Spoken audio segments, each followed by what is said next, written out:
pum pum. There we go.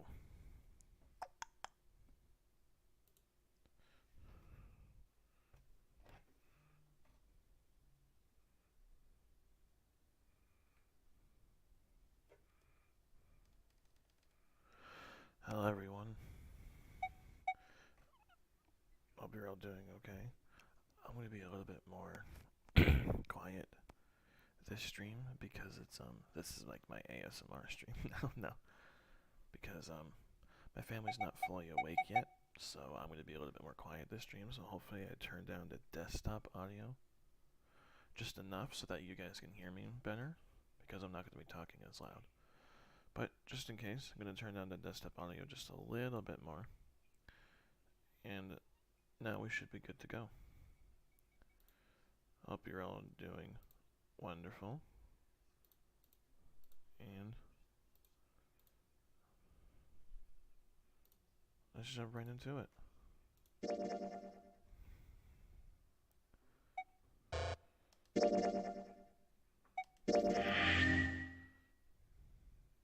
Now, I did look up how to get the true ending to this game, but I didn't spoil anything for myself. I just kind of know blatantly what to do.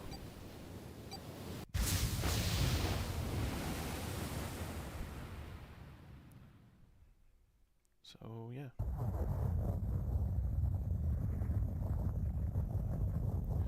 A loud noise startled Junpei awake and his eyes snapped open. What the? As they adjusted to the right, he realized that... Ow! Oh. As they adjusted to the light, he realized that he didn't recognize his surroundings. With a crack, Junpei's head connected with something metal. He rolled over and threw out his hand to steady himself, but he found himself groping at empty air. What? Whoa! His balance lost and his still fuzzy mind struggling to understand what was going on. Junpei tumbled down to the cold, gray floor. Ouch! God damn it! Ah! What the hell? Junpei glared around the room, still trying to determine where he'd woken up. The fall had shaken the last cobwebs of sleep from his mind, and finally, he understood where he'd fallen from. A bed? A three-level bunk bed. In fact, Junpei had fallen apparently from the topmost bunk. That fell pretty far.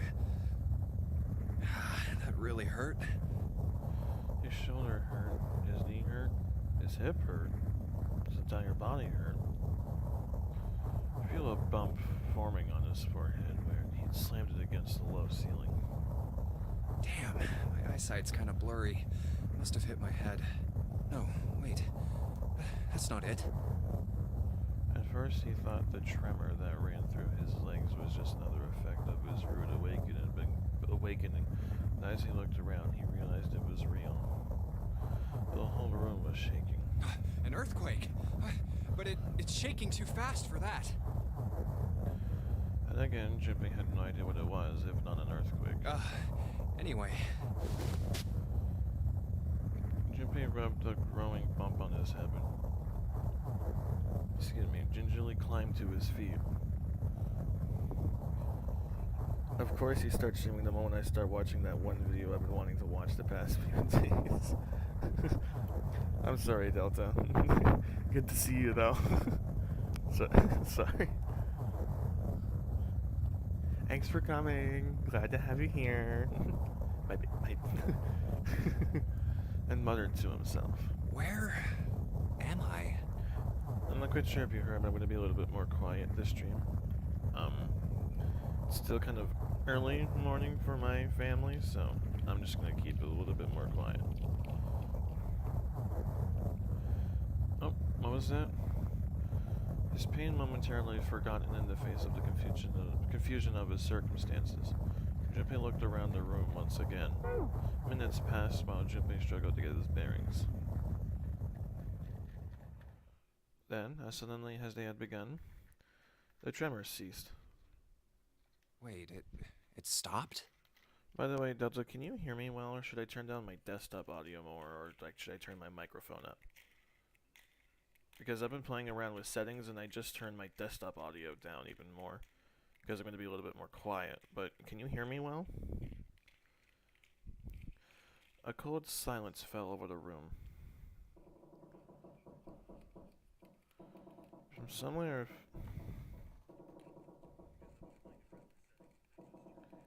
Yeah, Ace was the only one I was generally happy to see die as well. Yeah, I can hear you well. Perfect, thanks. From somewhere far away, Junpei could hear the sound of metal squeaking. What's that sound? In an attempt to distract himself, Junpei looked around the room once more. It's just a boat settling. You don't gotta worry about that. There was a stove that looked more antique than functional. The three-level bunk bed had mattresses that were so thin that they were little more than blankets. And on the other side of the room was an identical bed, and set in the wall between the beds was a slightly dirty iron door. That's... The first thing Junpei noticed about the door was the number roughly emblazoned across it. Excuse me. On the surface of the door, in red paint, someone had written 5. 5? What's this 5 mean? You'll learn about it soon enough, I'm sure. Suspicious and still utterly confused, Junpei approached the door slowly. Will you be skipping past some of the dialogue since we've already seen it? This is actually the only dialogue that I believe stays the same, because I actually looked up how to get the true ending without spoiling anything for myself. And the path you have to take is like completely different. So we but you didn't see you didn't see the beginning of this, but pretty much everything is different except for the bunk bed and the puzzle, but I'm not sure. Standing at last in front of the door, Junpei grabbed hold of the L-shaped handle. A push yielded no movement and a pull the same result. It won't open. Didn't matter how much he pushed and shoved, the handle wouldn't budge. Next to the door was an odd-looking device that reminded Junpei of a card reader. What's this? Is this keeping the door shut? Junpei knocked hard on the door. Hey! Hello? Is anyone there? Open the door! There was no response. Junpei threw his left fist into the door. Are you left-handed? Usually that's not the first fist you throw. And stopped. Huh? What the hell is this? He wasn't really sure what else to say. On his left wrist was a bracelet of a sort he'd never seen before. Right, left, right, left, right, left. In the center was a large LCD display. A watch? It doesn't look like one. Just let's try not to have a 8-hour stream again. Alright, how about 12? Hey! Would that be good for you? 5. 4, 3, 2, 1. We're going on a trip in our That's the same as the door. You very observant. True, the numbers were the same, but he had no idea what that might mean. All he knew was that it was strange and new, and he wanted it off. Junpei flipped his hand over as if to remove a watch, but... What? How do I take this off? Glare. The other side of the bracelet was solid. No buckle, no clasp, nothing. He sighed and flipped the thing back over. There were a number of rivets around the rim of the face, perhaps? Maybe pushing something on this will work? He pushed them, but nothing happened. Excuse me. On a watch, they might be dials for adjusting date or time, but on this bracelet, they did nothing. Nothing. Damn. Guess I'll have to force it off. Growing more desperate, he began to tug at it. However... No good. This stupid thing won't come off. A steel ring ran from the face around Junpei's wrist and back into the face. It wouldn't be pulling this bracelet off any time in the near future. What the hell is the deal with this thing? Frustration and desperation were beginning to mix as the reality of the situation began to dawn fully on Junpei. So much was happening and none of it made sense. Junpei felt as though he were about to explode. Where am I? And why the hell am I here? Why? What the hell happened to me? My head. Pain bloomed, but he did his best to shake it off. He raised his head. Huh. It was that moment he noticed the window. This is... The window was round, rimmed in riveted brass, like a window from an early 20th century ship. Hold on. Am I on a ship? Junpei walked slowly toward the window. He could see nothing beyond it but thick, impenetrable darkness. I can't see anything. If only it wasn't so dark outside. Junpei squinted, trying to see something.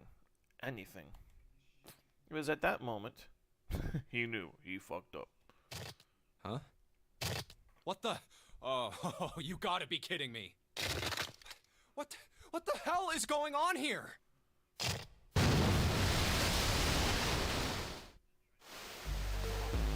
A crack split the glass of the window, and for a moment Junpei stared at it. Then the window burst and water began to pour into the room. What the hell?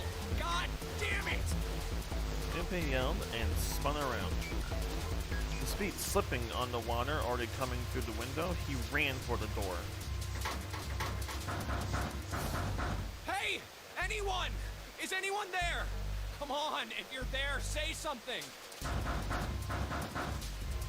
There was no reply. As Junpei screamed and pounded on the door, the water began to rise. It was now ankle deep on the floor and rising quickly toward his knees. It's not stopping. I want to see more of Lotus. 7 too. I feel like we didn't see enough of him. 7 is the best dad you could ever ask for. Not good. Not good at all. I need to find a way out. Fast. Junpei ran a hand across his forehead, brushing the sweat out of his eyes, and looked around the room.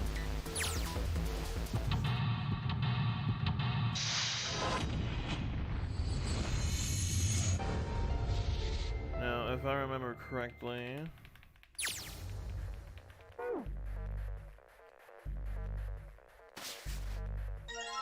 I should probably hold... Huh. Oh, what's up with my face? I look like a zombie. Man, what the hell happened to me? How did I end up here? I left work, headed back to my apartment, and... Even as he said it, something in his mind opened, and a memory bobbed to the surface. It was the last thing Junpei remembered before waking up in this strange room. It was past midnight when he came home. Junpei shuffled up the stairs and opened the door to apartment 201.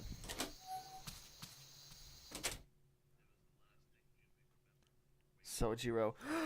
Sojiro! Listen, Sojiro is the best dad in the Persona games. 7 is the best dad in the Zero Escape games. How about that? I've only played one of the Zero Escape games, so I don't know, maybe there's going to be some more dads, but you can't deny that 7 doesn't look like a father figure, or doesn't act like a father figure. Come on now. Inside was his apartment. A small one-bedroom affair that ran him about $630 a month. I swear, some of this is different.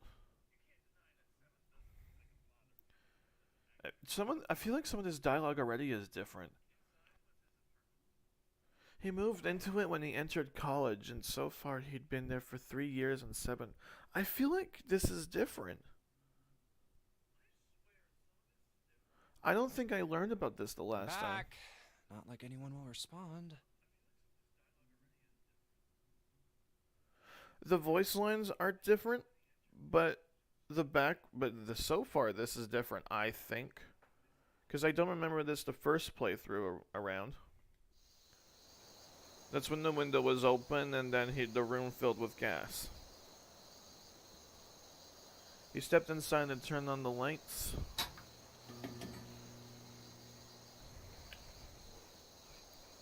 Whenever I say something about Sojiro, I can't help but think about the time my best friend called him Abraham Lincoln. That's funny. Okay, I can agree with that. Thank you. I wasn't saying he wasn't a father figure. I was just pointing out Sojiro's supremacy. Fair enough. Fair enough. The fluorescent lights on the ceiling blinked and flickered slowly to life, as if waking up from a deep slumber. Man, work was rough today. Their cold light illuminated the landscape he'd come home to so many times before. Everything was as he'd left it. See, this is different.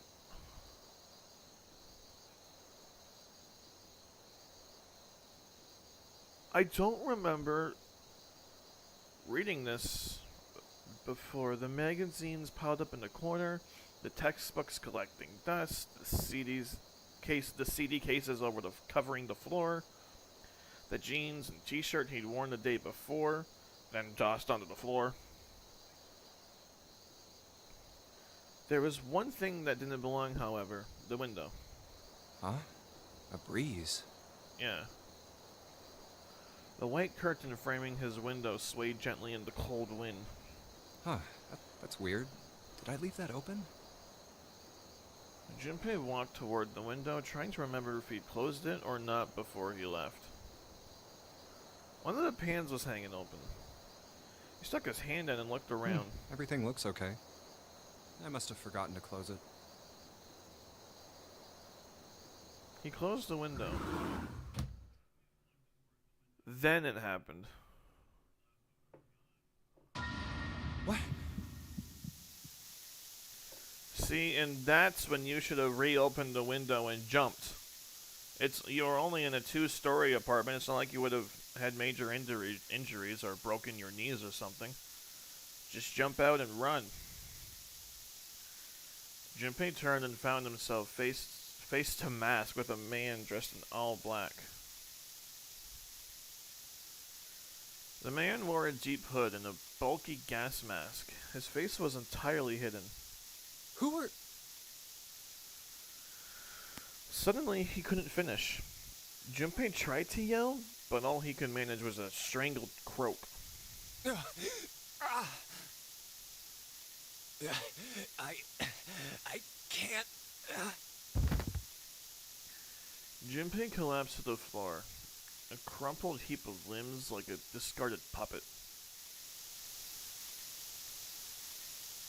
Too late, he noticed the white smoke that was quickly filling his apartment. A small object, shaped distressingly like a grenade, sat on the floor in front of his face, hissing. The white smoke poured out of it at an incredible rate. See, it's now giving me descriptions of stuff that wasn't originally there.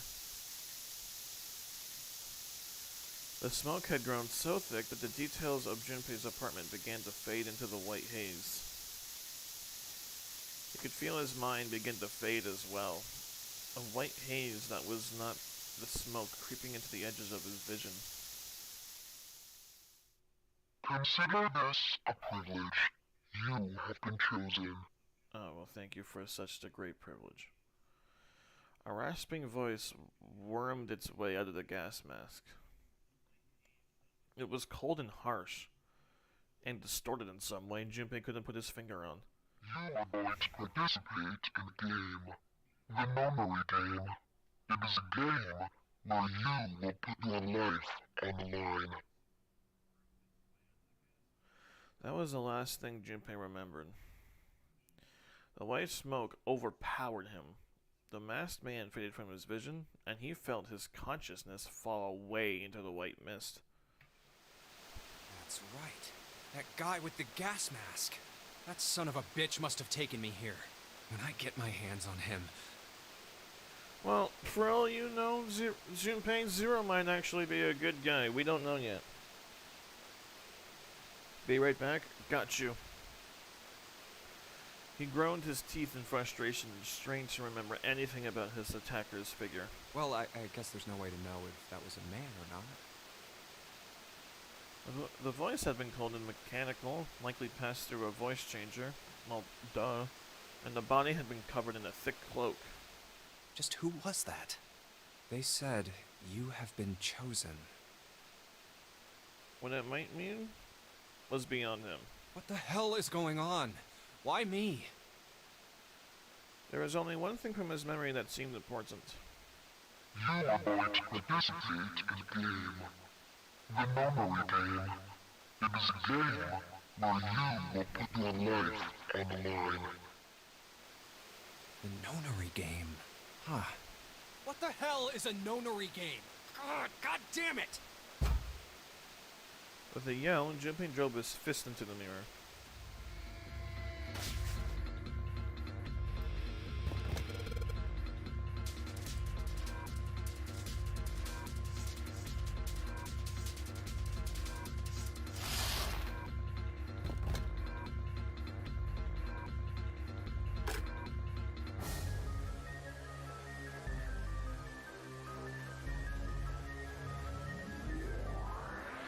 Operation Attraction Fist in the dial will cause it to move to the next number.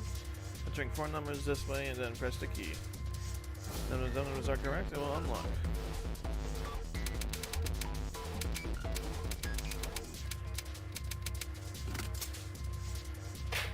Yes! I unlocked it. Those look like there's a number on each one of them. 1, 2, 3.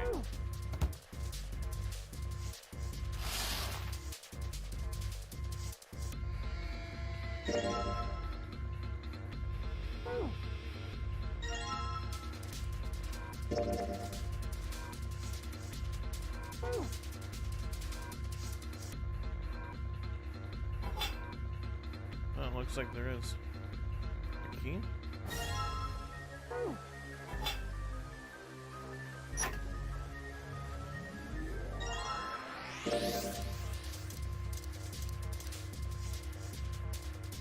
And here's the picture.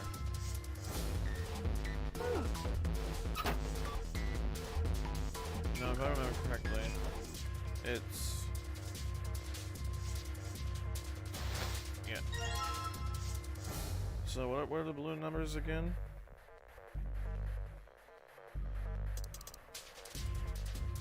Zero... what is that? 0, 2, 6, 3.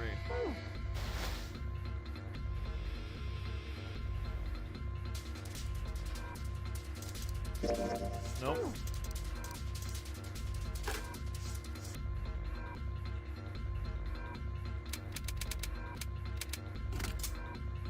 Got it. Alright, let's see if the numbers work. Return of the key, and hey, look, it's working. Yes. Alright, let's open it up. It's an open. Looks like there's something in here. What is this? A file? Alright, let's see what's in this file. Digital root. Let's see. Read a digital root following steps. We already know what a digital root is.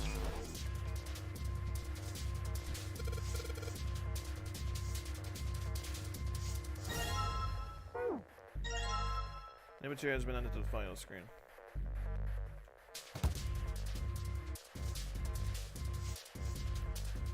I'm pretty sure this is where I'm supposed to use them. Alright, so let's see if any of these work.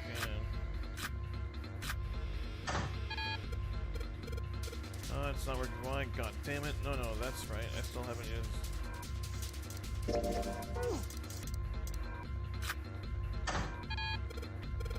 damn it, not again. Not running cards. We're gonna do one other hit. Of course, the files up us. Digital root, huh?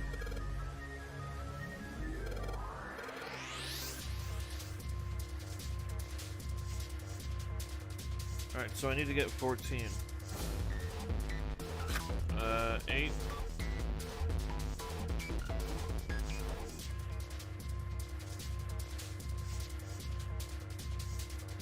But there's no 4. No, that's not what I meant. That's not what I meant. That's not what I meant. That's not... Stop it! 7, and then 8, 9, 10, 11, 12.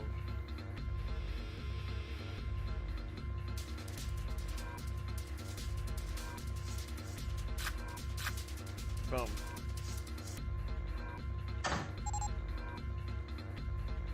Alright, I think this is gonna work. There we go, that's a new noise. Huh? Did it just unlock? Well, then, no, it's not about it. Just it can be here now. Boom. It's a lot easier to do the same puzzle twice, huh?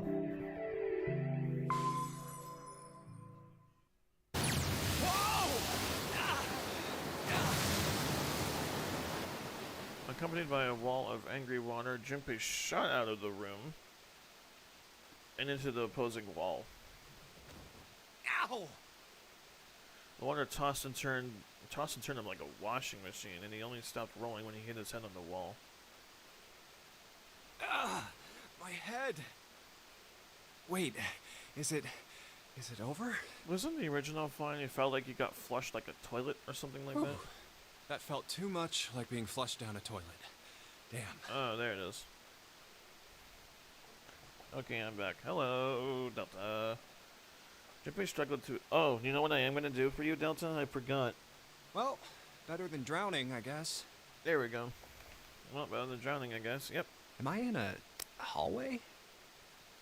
The water that had followed him into the room was rapidly pouring into the door. It flowed quickly down the hallway and slammed into the foot of the short flight of stairs. Oh. Just 5 steps, in fact, and at the top of this short staircase... A door. Another door. Damn this water. God, let me go. Huh. It's not, like, rapidly increasing like the last time. Junpei leapt up the stairs straight for the door.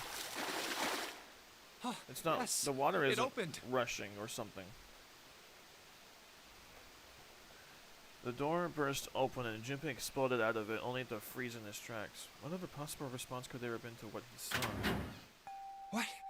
What the hell? Yeah, so this is already different than, like, the first playthrough. That's interesting. His voice trailed off and all he could do was stare.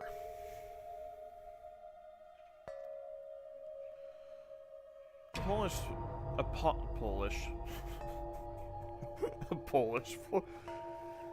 polished floor stretched out before him. Ornate staircases rising up from the edges, each one of them equidistant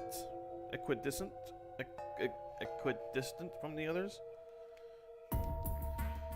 The stairs and pillars were solid wood, and Art Nouveau embellishments and decorations covered the walls and pillars. It looked like nothing so much as the entrance to a luxurious mansion from the early 1900s. This is the inside of a ship? Junpei couldn't help but wonder. Well... The water quickly filled in the hallway behind him and suggested that, yes, he was. Oh, excuse me. As he looked, a fresh wave rolled out of the room he'd been in, gathering speed as it moved toward the stairs. Yeah, that's what I thought. This is totally, Wait, what the hell? Oh. A wave? Oh, there it is. Oh, shit! Shit! Okay, I gotta get out of here. Junpei spun around, his wet shoes squeaking in protest on the polished floor, and ran toward the tremendous staircase in front of him. C deck.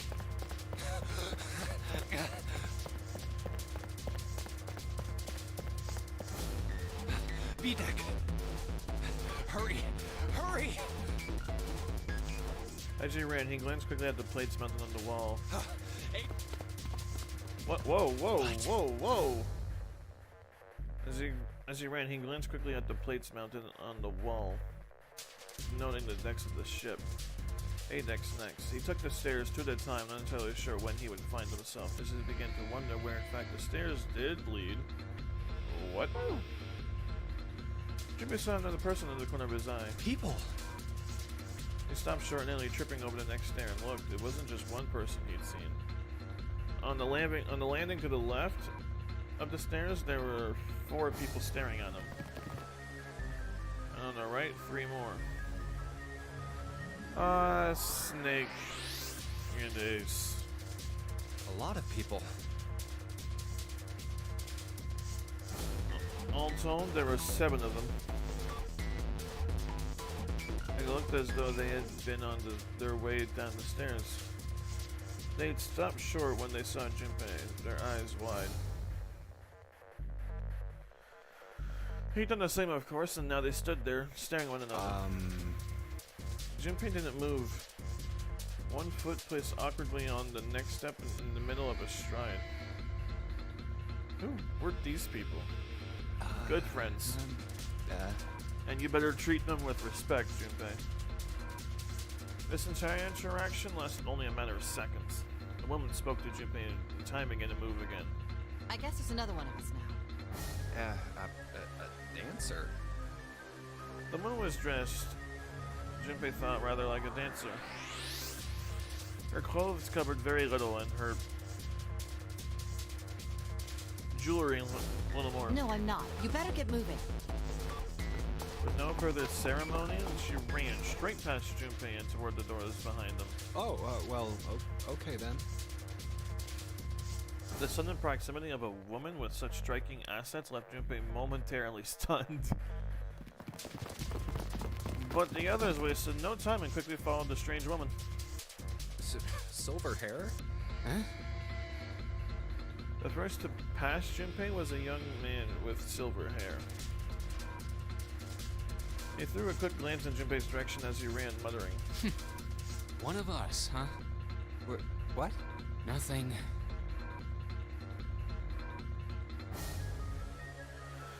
Following him was this bitch. Following him was an older man, his face calm and without fear. Soft wrinkles sprouted from his eyes, and he came close enough as he passed for Junpei to see wisps of gray in his hair. His composure was shocked of hair-struck Junpei and rather like that of an elderly lion. Going up won't do you any good. There are 2 doors, but neither of them will open. Wait, hold on. The doors won't open? Don't talk to him. Clover. The next to speak to Junpei was a girl with pink hair and a high voice. Come on! Aren't you coming? You gotta hurry! Her small hand was wrapped around the wrist of another man. His eyes were closed, almost as though he were sleeping. His features were graceful, almost serene. And he was dressed rather elegantly for someone his age. So even his posture seemed very refined, and Junpei couldn't help feeling he was noble and dignified somehow. Okay, double back. Perfect, welcome back. He'd certainly never seen one, but this man seemed like what Junpei had almost imagined a prince would be like. That's 9 of us then. All of the cards are in hand. What does that mean? I don't want to see Ace's ugly ass face after yesterday. Neither do I. Junpei opened his mouth to ask what the other man had meant, but the girl with pink hair rushed past him. Wait! They're gone. Just what is going on? There's an old man like a lion, a girl with pink hair, and a prince, and I have no idea what they're talking about. Wait.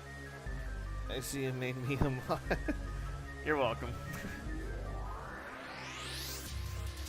He turned just in time to see more people. Daddy! One of them had hair like a bird's nest and looked as though a stiff breeze might topple him. And the other was a rideable mountain of a man.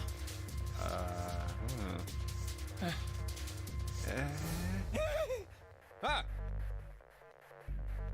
The scrawny one scuttled past Junpei as though he were running from something. What was that all about? Hey!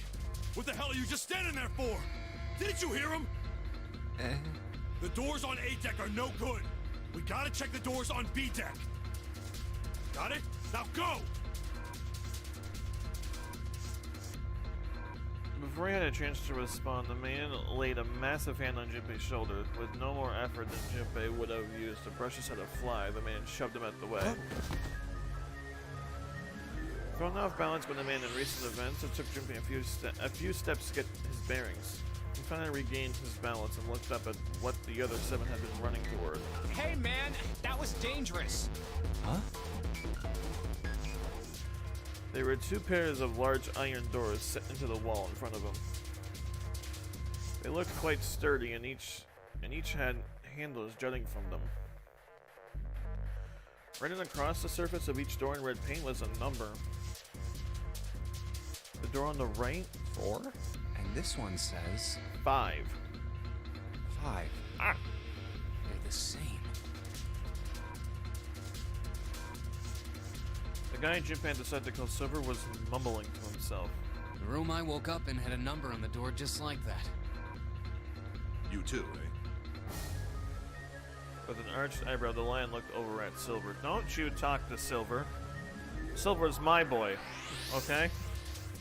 Okay, so unrelated, but I used this soap in my bathroom and I can't stop thinking about how it smells like alcohol. Alcoholic soap, don't you know it's a really popular thing, duh. My cell was the same. A number upon the door. Should've locked you in. I opened it, ran down the hallway outside, and found myself in a rather grand room full of stairs, as I suspected the rest of you. It was as though the floodgates had been opened. They all began to talk at once. Me too. Same for me. There was a door with a number on it. It soon became clear that each one of them had awoken in a room with a locked door and solved the puzzle to escape. They'd all ended up in the same room. Almost as though they'd been guided there. Yes, we all saw the same thing. That's not important. We need to hurry. You think I don't know that lady? Oh, shut the fuck up, Ace. Right? Shut up, Ace. Before the dancer had time to finish, Silver was already running. Open! Damn it! He grabbed hold of the door labeled 5 and pulled. Hey, it was making a little bit of noises. You almost there, Silver. Fuck, it's not opening. This damn thing won't even budge. Out of my way. Hunton grabbed Silver's shoulder and tossed him aside. His path cleared, he took a few steps back, then threw himself at the door. Once, twice. Unos, dos, tres, cuatro. 5, 6. The door shook as his body slammed into it, but showed no signs of breaking or opening. The mountain threw himself at the door again. a body slam from a guy that big didn't even budge it. There must be some other way. Mister, I didn't get caught. I just fell into a drop. So, like, bitch, it doesn't matter. You killed 3 people. Yeah, exactly. Next to the door, on the wall, was a small box. This looks just like the device next to the door in that room earlier. So that means this door is probably locked too. But still... He had to check. Junpei grabbed a handle and threw all of his weight onto it. Hey, Silver, my boy, come help me out. It was locked as the door next to it, as he'd suspected. Damn it! Junpei punched the door and it did not respond. Are there any other doors? He barely finished the thought when the CDEC plate he'd passed on his way up sprang, unbidden to his mind. His body moved before he had time to think. Junpei turned and ran back toward the stairs? He had scarcely taken a step when... At the top of the stairs, next to an ornate clock embedded in the wall, he saw a person. Connie! Connie! It was a girl. She looked to be the same age as Junpei. Like, that's not the backspace. Anyways. He froze, unable to look away from her face. He wasn't confounded by her beauty or something equally silly. No, there was another reason he couldn't take his eyes off the girl. It's because you love her. You were childhood best friends and you love her. She is... Connie! Junpei had seen her somewhere before. Elementary. He couldn't quite remember where, but he knew. He knew he'd met her before. The girl, too, stared at Junpei, similarly stunned. Her response suggested she'd seen him before as well. Huh? Without saying a word, Junpei walked slowly toward her. She didn't move. It was almost as though she was held in place by some sort of magical spell. As Junpei stepped onto her landing, the spell broke. No sooner had he set his foot down that the whole ship shook a second time. The quake caught the girl unprepared and she fell. Watch out! Moving on instinct, Junpei leapt to catch her. Or so he thought.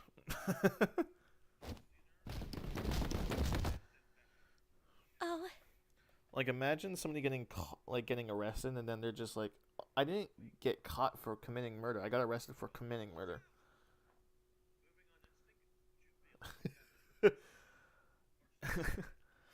Oh, sorry, my bad.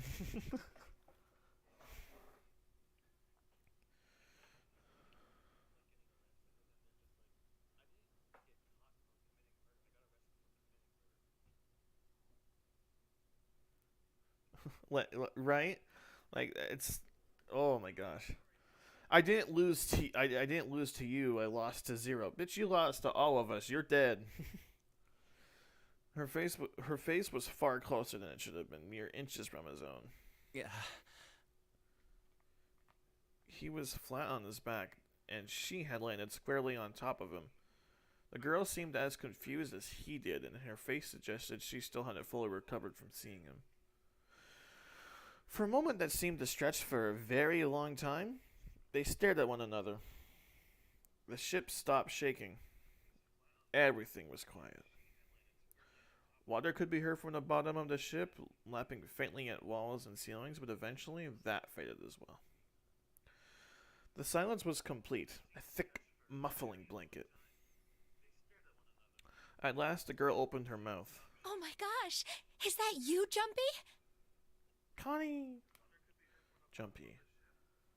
Jumpy! Her words echoed through Junpei's head, and suddenly, his memory returned. I didn't lose to you, I lost to Zero. Zero. Hey, don't ping this on me. Akane. Okay, this is the same. Why hadn't he realized it before? The girl was Akane Kurashiki. She and Junpei had been friends in childhood. They'd gone to elementary school for 6 years. But what was she doing on the ship? Her soft eyes were only inches from his own. He could feel the warmth of her face. Feelings he'd thought long forgotten began to work their way to the surface. He could feel his face heating up. At that moment...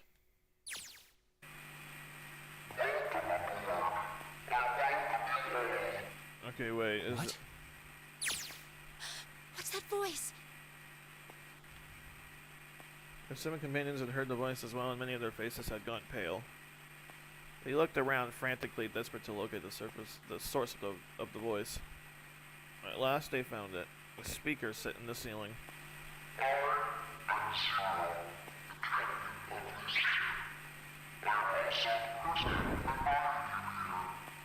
Again, you did not invite us.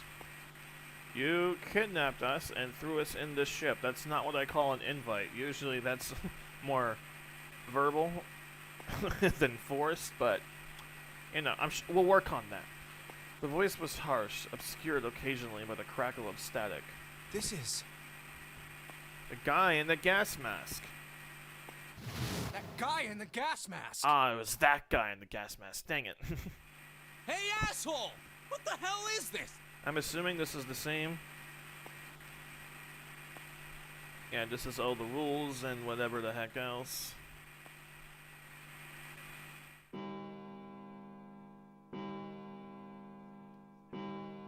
It's the clock telling us the time. I'm assuming that was all the same. After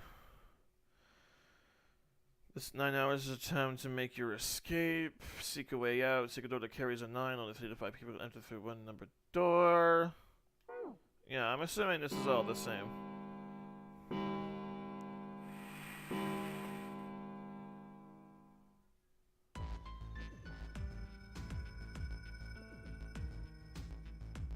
Who is Zero?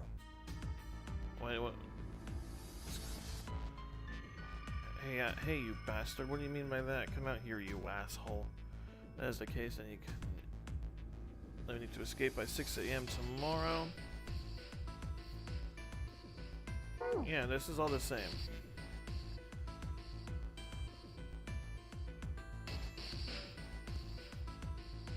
I'm just gonna skip through this.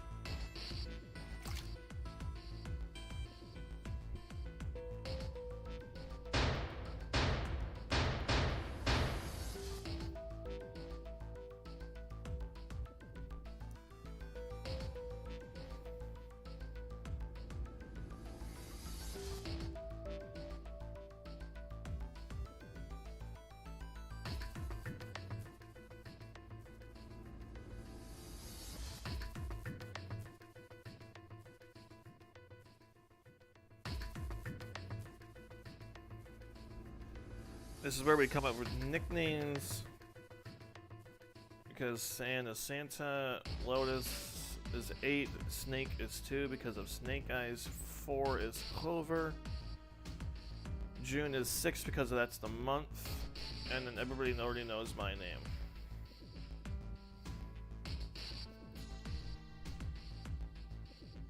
What's your Code name? And then this is where the guy What goes do you insane. want us to call you? We all made up names. You should too. I don't need one. Why not? Because I am not gonna stay here with you. He took a shuddering breath and exhaled. Clover looked at him with something very like disgust. You've got some sort of plan? I do. Yeah? What's that? You sure you want to know? Yeah? All right. Let me show you. I'm gonna do this! By the time they realized what he was doing, it was too late to stop him.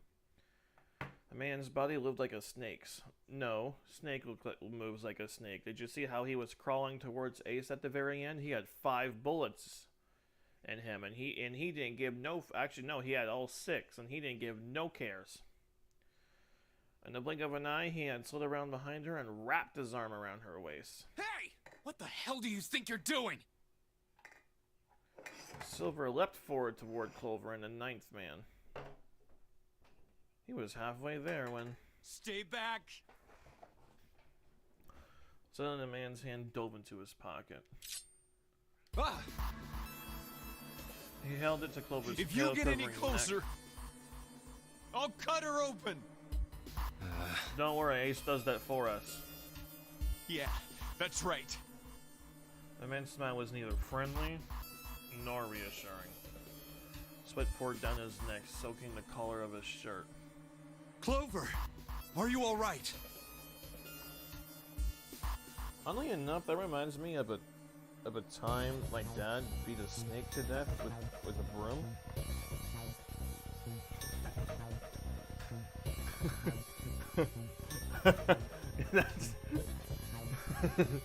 that sounds like a very funny thing to say, like, in that context.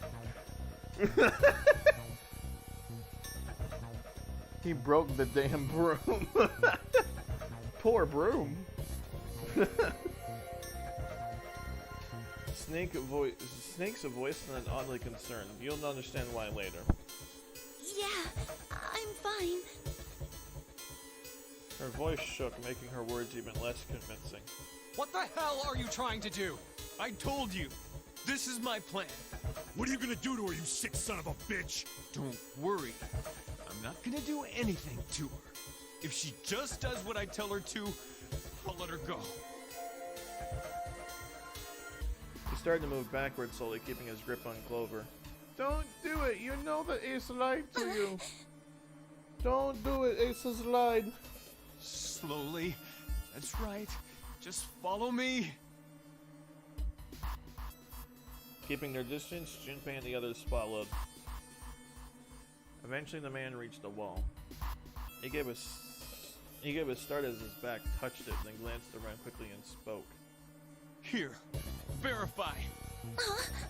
The left. Look on your left. Do you see the device on the wall? Place your hand on the scanner panel, the round part. What if I don't? The man's nostrils flared and he looked like he was about to choke. More like poor Snake, like Jesus Christ. Are you an idiot? What do you think?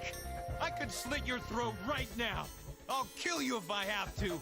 All I need is your bracelet. Just do it. Do it now. He pressed the knife against Clover's neck hard. Okay, I'll do it. Slowly, she stretched her left hand out toward the device. Like this? Her back was to it, and she had to feel around. And she had to feel around for a moment before she found a circular panel. I mean, an electronic noise on a display above her hand, an asterisk appeared. So that's how it works. Yeah, don't worry, we'll learn soon He enough. called that round part of the device the scanner panel. If we put our left hand on it, our bracelet number gets entered into the device. No, you just need to put your bracelet close enough to it, my guy. Then, should you total the numbers on your numbered bracelets and find that the digital root of that number is equal to the number of that door, the door will open. Junpei shifted his eyes to the door itself. The number on it was 5. Door 5. Why does this guy know so much about how this thing works? It's like he knows exactly what to do. Because he's been here before. Good. Good. You're done. Next. His bloodshot eyes crept from person to person until finally they stopped on Ace. You, right? You're the one with the number 1 bracelet, right? Yes, I am. So? Shove him in there. Then you're next. Just verify your number like this little brat did. What are you doing? Do it! Don't you care what happens to her? Okay, just calm down. No, actually, he doesn't care for what happens to her, but he can't show that right now. The ninth man jerked his chin toward the device. I'm coming over. Slowly, cautiously, Ace moved toward the device. After what seemed like an agonizing eternity, he reached it. Now, verify. All right, this is what you wanted, right? Ace nodded and placed his hand on the scanner panel. The device beeped again and a second asterisk appeared. Now the device has both Clover and Ace's numbers, 4 and 1. 4 plus 1 is 5. It's the same as the number written on the door, but it won't open yet. Close to 9, Junpei, come on. Only 3 to 5 people can pass through one numbered door. One more person. If what Zero said is true, he needs one more person. Who? Who does he need? Get back! His voice shook, but the knife he held to Clover's throat made his words a command. Ace took 2, then 3 steps back. No! Farther! More than that! Go all the way back! Bro, you do not scare him. Like, you don't. Okay. He don't give no fucks. Don't talk to Ace. Slowly, Ace did what he was told. Ha! The ninth man's lips curled into a cruel, twisted smile. Wait, don't tell me. That was when Junpei understood his plan. Clover's 4 and Ace's 1. Added to the ninth man's 9. 4 plus 1 plus 9 is 14. And the digital root of 14, 1 plus 4, is 5. In other words...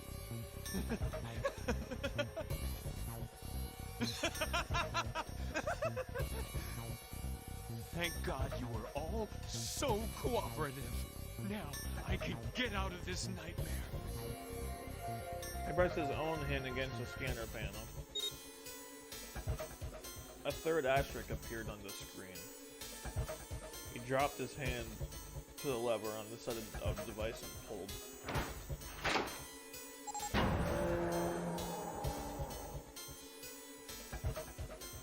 The door opened with a heavy metallic groan. Good! I don't need you anymore. Let go of Clover. Wait! Junpei leapt towards the ninth man, but he wasn't fast enough. Here! She's all yours! The man shoved Clover and hopped through the door. Okay. Have a good one, guys. I'm going off ahead now. Well then, goodbye! He raised his hand and waved, a twisted smirk on his face. Then he was gone.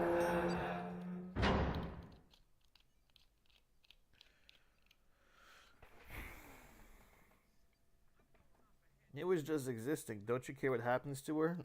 Awkward silence. Don't you care what happens to her? Well, you see here. The door ground shut with a dull clang of metal on metal. Clover, are you all right? Save your sister, Snake. Snake ran to Clover's side as she lay on the floor. Yeah, I'm fine. She climbed unsteadily to her feet and once there, leaned heavily on Snake's shoulders for support. Damn it! Junpei ran to the door. That bastard! The others followed him. See, I like Silver a lot. Akane and Silver I really like, even though N7. Even though I don't exactly know why as of yet their wristbands go over top of their sleeves. I really like Silver and Akane. Several pairs of hands grabbed hold of the handles and pulled.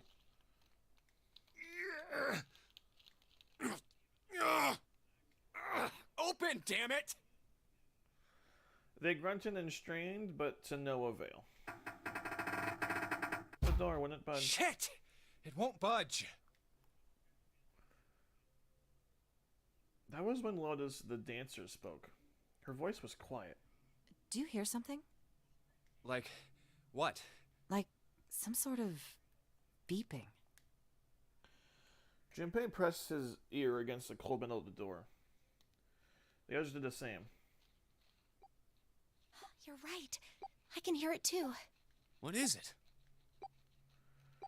Then they heard something else. It was the ninth man. Why isn't it stopping? God damn it! You lied!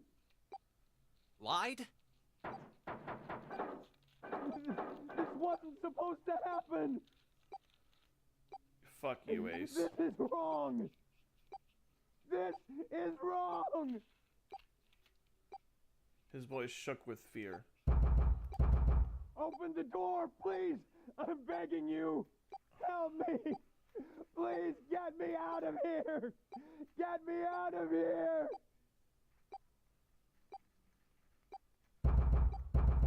Ah, God damn it! Junpei grabbed hold of the device and he slammed his hand on the scanner panel. Nothing happened. Why? Why won't it work? Engaged? Is it because it's occupied? Something like that, yeah. Oh my god, oh my god! There's no time left! Listen, I was lied to! He lied to me! He put me in here! It was him! He killed me! It was him!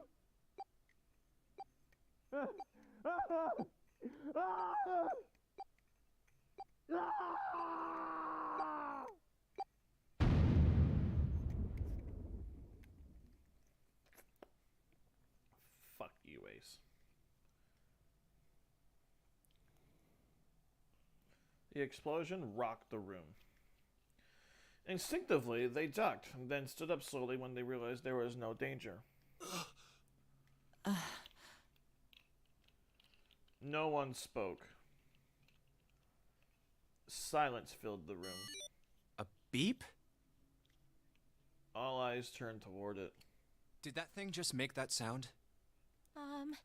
The display changed from engaged to vacant. Let's see if we can open it.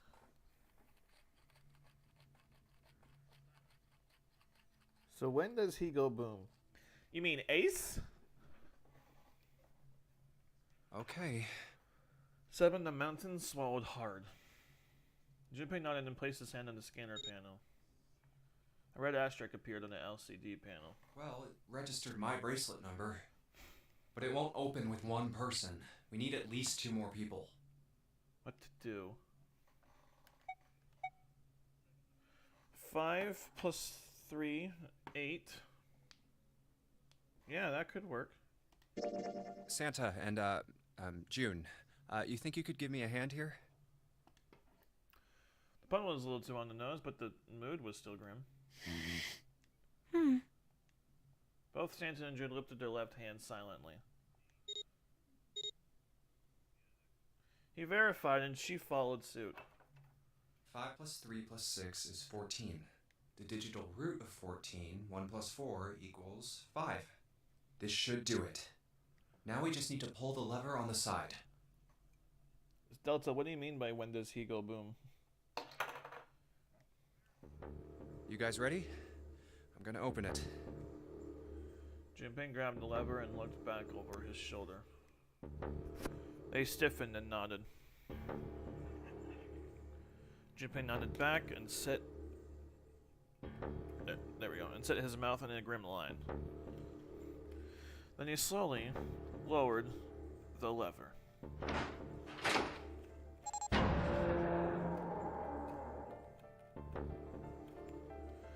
There was a metallic groan and the door slid open.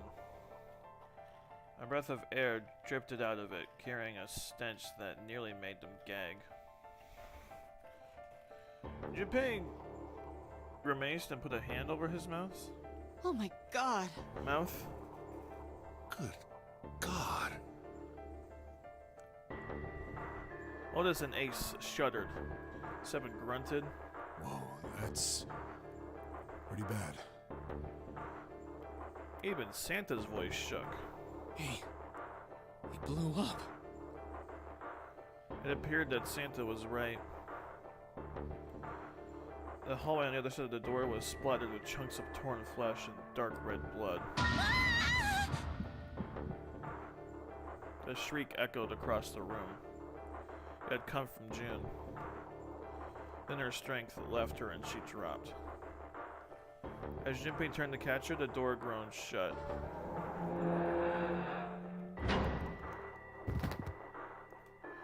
She crumpled on the floor.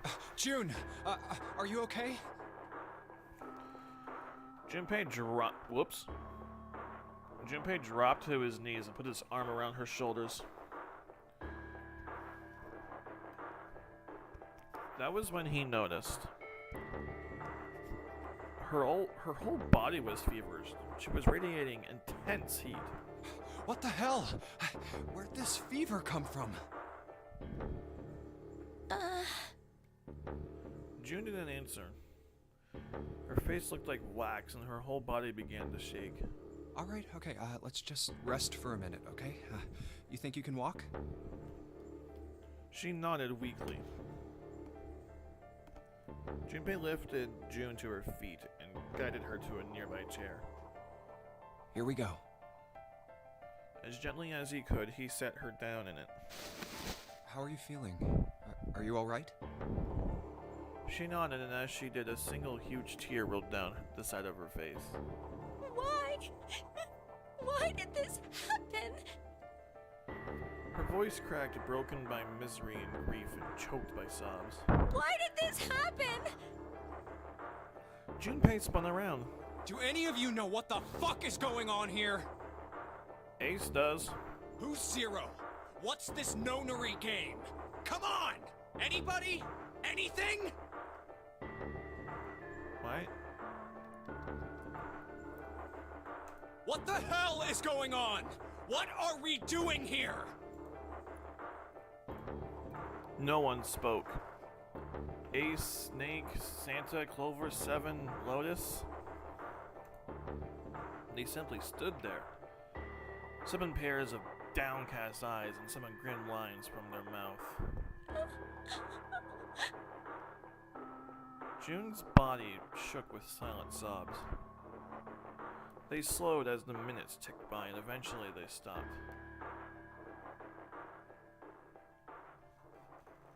If I had to rank them, I'd probably say 1 is Lotus, 2 is Santa, 3 Snake, 4 Junpei, 5 Clover, 6 7, 7 Akane, 8 9 Ace.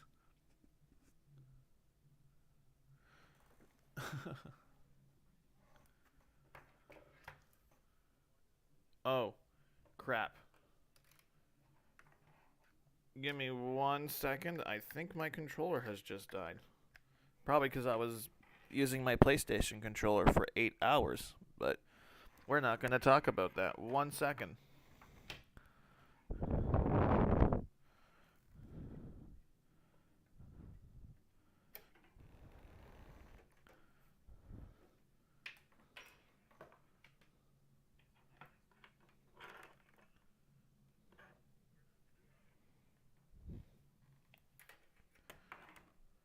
One second, a bunch of noises are happening behind the scenes.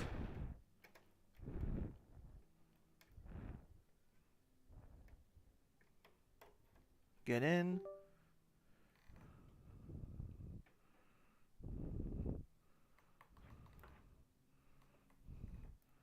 Alright, if I play from down here,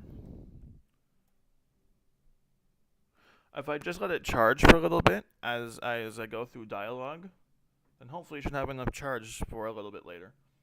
Then suddenly, in the cold heavy silence that had enveloped them like a thick fog, a bell began to ring. The clock in the central hall. 7, 8, 9, 10 times. And then, excuse me, on the 10th ring it stopped. The sound of the bell faded away into silence. It's 10 o'clock then. Oh.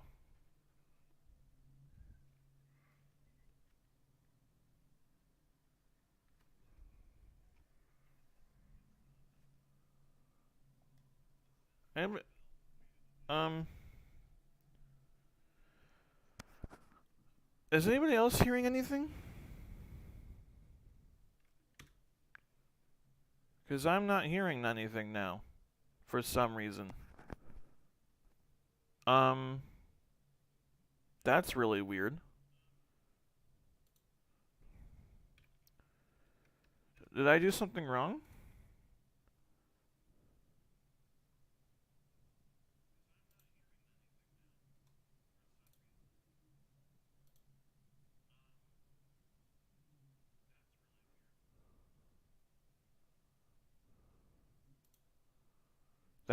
What's going on?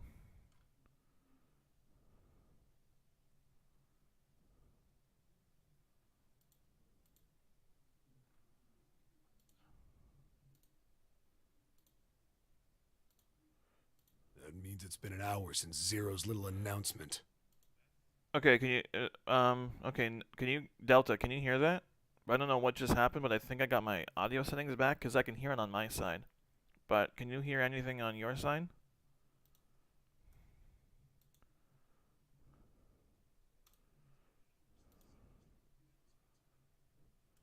Because I don't want to continue without there being any audio. Because that would just be dumb.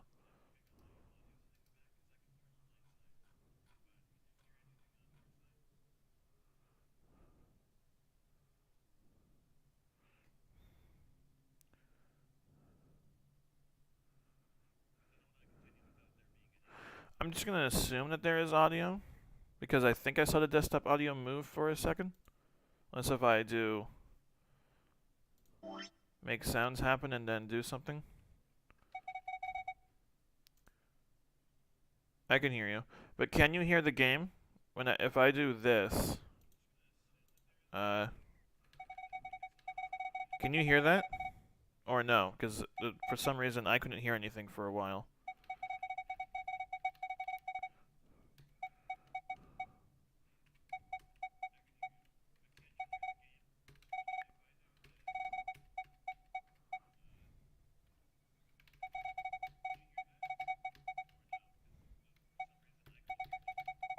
I'm gonna assume that you can hear that. Seven's deep voice echoed across the room. Fuck! I've had enough of this crap! Okay, yeah, okay, perfect. Santa leapt to his feet, his fist How clenched. long are we gonna pussyfoot around like this? We've only got 8 hours until this time limit Zero is going on about is up! Let's get going already! Go! Go! Santa's outburst fell on deaf ears. No one seemed to agree with him. They stared back at him, their eyes blank and their faces tired. Finally, Loda spoke. No, I refuse. I'm not gonna end up like him. Him? You mean the ninth man? Of course, who else? In his mind's eye, Junpei saw the corpse. Yeah, okay, so this is all the same thing. That's... I think he just screwed up. Eyebrows went up and Santa continued. He probably set off some sort of trap and that killed him. I'm not gonna screw up like that. I'm getting out of here alive. Well, actually, I don't know what happened to you in my ending, but you were nowhere to be found.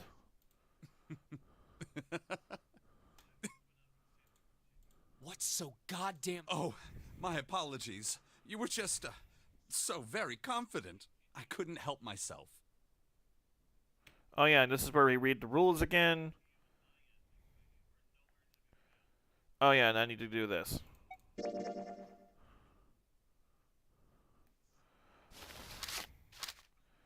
This is where it's, the language of blind. I forget what it's called, but it's not exactly important right now. I'm just waiting for the banger music to appear again. Fair enough.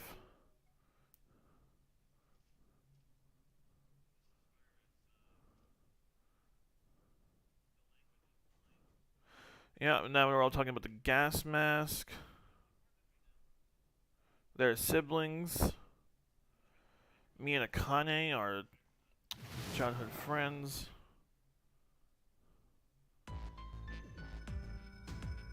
And now we're talking about who goes through what door. Okay, so everything from here on out should be different.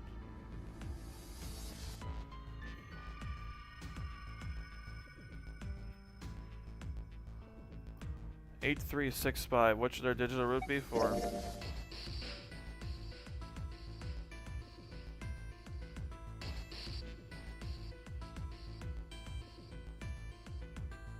Alright, so now I'm going to stop, because now everything from here on out, different. Inside the door, that door for... Door 4 with Lotus, Santa, and June. There's nothing to worry about. I just need to stay by her side. June. Akane Kurashiki. Here we go. Especially for that fire piano. Give that man a raise. Alright, everything from here on out, Delta, different. It should be fine. It's no problem this way. I should see the other 4 off. He made no shows of affection, but June... Wait. He made no shows of affection, but Junpei saw her as nothing more than just a friend from his childhood. Hey, you just wait until the end of the game. There was something going on there. Looks like Ace and the others are going. He watched the other 4 walk toward the door. Ace, die! Ace, Snake, Clover, and 7. Oh shit, Clover. Hey Delta, you ever 4th wheeled before? Because that is Ace, Snake, and Clover all in one room. And then there's 7. You ever been to 4th wheel before? Junpei said nothing as they left. Before long, they had reached door 5. They talked to one another for a few seconds, saying things Junpei couldn't hear, and then laid their hands one by one on the scanner panel of the red. Bye-bye. Now then.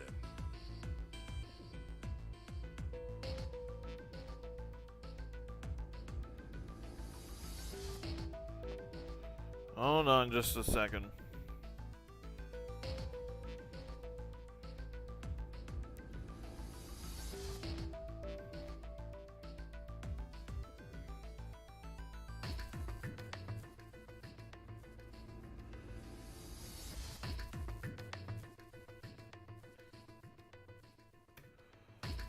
Ace grabbed the lever, his face tight with determination.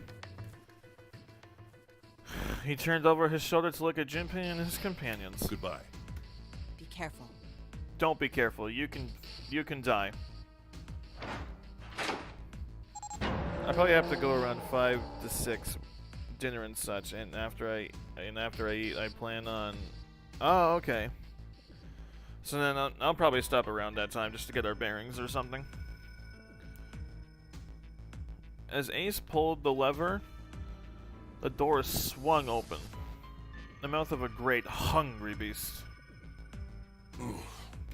So horrible.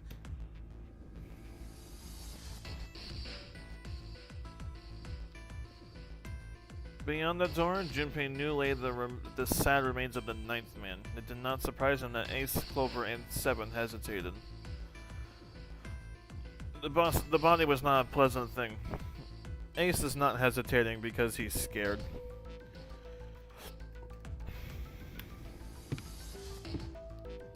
What are you doing? We need to hurry. Snake had no such problems. His blindness made him immune to the horror. He stepped through the door, his feet making a wet splash in the pool of blood. Snake, your shoes. It's fine. Hurry! Or are you planning on dying with everyone else? I assume you haven't forgotten the door only remains open for 9 seconds, have you? Sorry, Snake. Let's go. Yeah, that was a bit aggressive, Snake, towards your sister. Calm down a little bit. What the hell? The three remaining steeled themselves and stepped through the door. Bye-bye. Door 5 swung shut, closing with the heavy finality of heavy metal upon metal. Okay. Junpei and his companions scrambled to the door. Hey! How is it over there? Did you find anything? At least say something, will you? Something's beeping. It's just like before. Probably the sound of the detonator on the bracelet. Do you think they're okay? June's face showed her concern more plainly than her words ever could.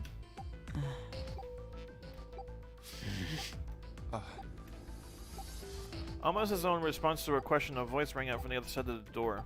It was Seven. Hey, there it is! That's gotta be that dead thing! Come on, get over here! We gotta authenticate!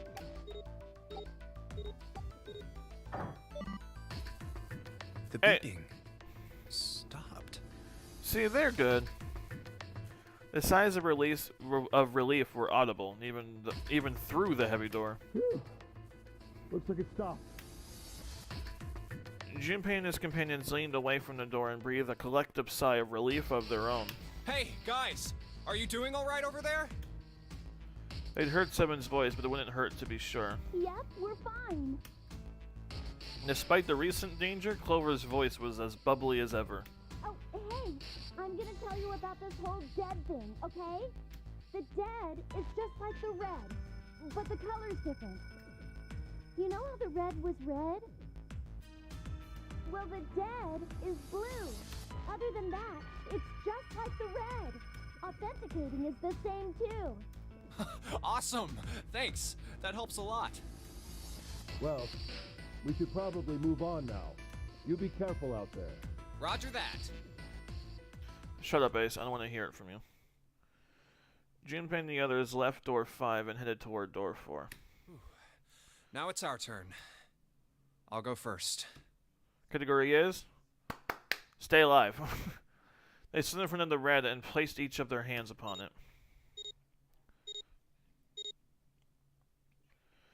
4 asterisks appeared on the screen. Junpei grabbed the lever and turned around. Okay, we ready? Yeah. Sure. Let's go. None of them looked particularly optimistic, but their faces were set. Junpei nodded to them and turned back toward the red. All right, let's go. Hell yeah, I'm gonna save here. Just because I want to.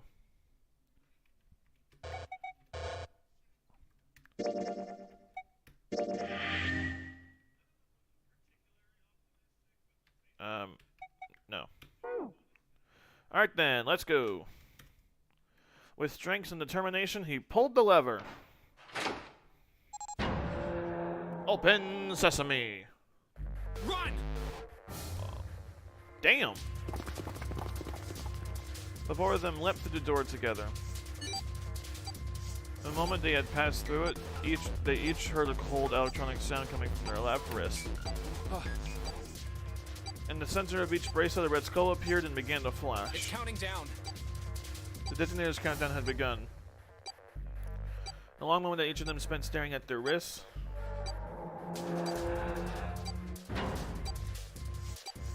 The numbered door behind them closed, the sound of metal on metal reverberating down the hallway. We can't go back! We need to hurry and find the device. Hey! Where the hell is the dead? How would I know? Don't give me that crap! Start looking! I already am. They began to run, eyes looking frantically for the device. That was the key to their salvation. The hallway they found themselves running down was a long one, easily 300 feet in length. On the right side of it stood a series of wooden doors, all nearly identical. If they had taken time to think, they would have likely discerned that doors lead to cabins. Don't tell me the dead is in one of those rooms. Oh no! How many rooms do you think there are? Junpei was too frightened to count properly, but at his best guess, there were 7 to 8. Ah, fuck! We don't have time to count. Junpei ran to the nearest We door. just need to open them all. He grabbed the knob and shook it hard. It won't open. It didn't feel locked, more like something had hammered an iron plate over the other side of the door.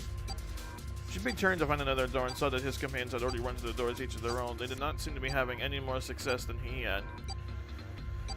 The old words confirmed his fears. Shit, this one's no good. Same here. It's not moving! Jun was the last to speak up. Oh, As Junpei looked in her direction, his eye caught something he hadn't noticed before. A small red blinking there light. it is! At the end of the hallway. Run! Even as he yelled, he ran. He grabbed Santa and Lotus and Jun and pulled them toward the light. Santa called out to them as he ran. Hey, how many more seconds do we have? How would I know? Our time limit is 81 seconds! I know that, goddammit! I'm asking you how many seconds we have left! In all likelihood, Junpei figured nearly a minute had already passed since the door had closed behind them. If that was true, urgency foremost in all of their minds. They arrived at the end of the hallway. The dead sat on the dead sat on the left wall. I was looking at sat and was trying to read quickly, but it didn't work.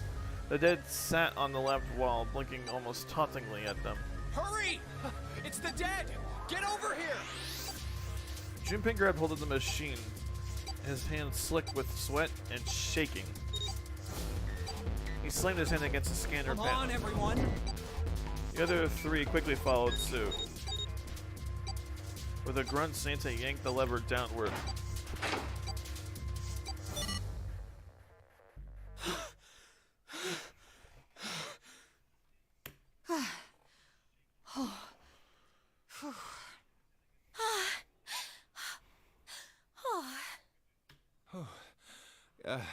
Looks like it stopped.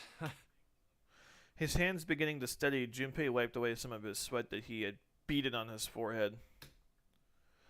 As they caught their breath, the 4 companions began to look around. There's another door at the end of the hallway. Another door at the end of the hallway. You're standing right beside it. You can see a heavy-looking set of double doors. Set into the walls of the hallway on the other side of the larger door that were two smaller ones.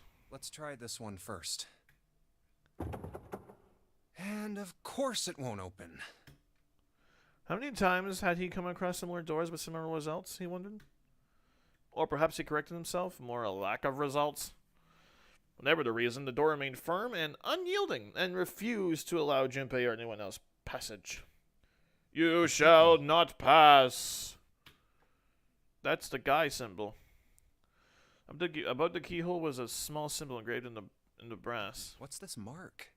Mail?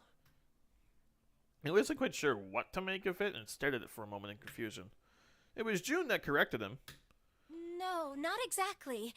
That's probably the symbol of Mars. Well, technically, they are the same symbol, but I saw a number of similar symbols near the main stairway.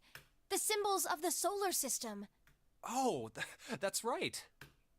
The Sun, Saturn, And Earth. and Earth. I remember the layout. At least that's what I'm assuming. So this isn't the man symbol. It's a symbol for Mars? I think so, yes. I see. Wait, where's Santa? When Junpei and Jin talked, Santa had disappeared. They turned to find him some distance down the hallway. He had gone to check the other doors. Eventually, he reached the last of them and jogged back. Took him only a moment to catch his breath again. Yeah, so, I looked the place over. Here's the deal. None of the other doors open. Then that must mean... We only have 2 more doors. Otis examined the doors on the other side of the larger double door. Each one had a metal plate attached to it. Maybe it's the room number. The door on the left has a B92, and the one on the right says B93. All right, let's open them. I'll open B92. Whoops. Okay, I'll get B93 then.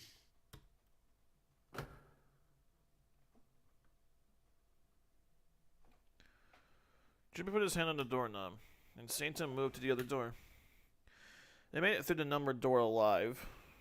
There was nothing more to be afraid of. Junpei and Santa looked at each other and nodded. 1, 2, 3! In unison, they pushed against their respective doors. Damn. And promptly found themselves in the new room. Jun followed Junpei as he threw open his door. He turned around and saw that the other door on the other side was open as well. Through the door was another person, his mouth agape. It was Santa. Hey, it opened. Yeah, it did. Junpei and Santa looked at each other. I didn't expect that. It was so easy. Well, Mrs. calm voice broke into their thoughts. Maybe this is all part of Zero's plan. I can't say I enjoy being treated like someone's puppet. As she headed for room 93, Lotus continued. Well, now we have these 2 rooms. I'm sure there's something in there that will help us get out of here. Let's find it. Santa and I will search this room. You 2 take the other one. All right. Okay.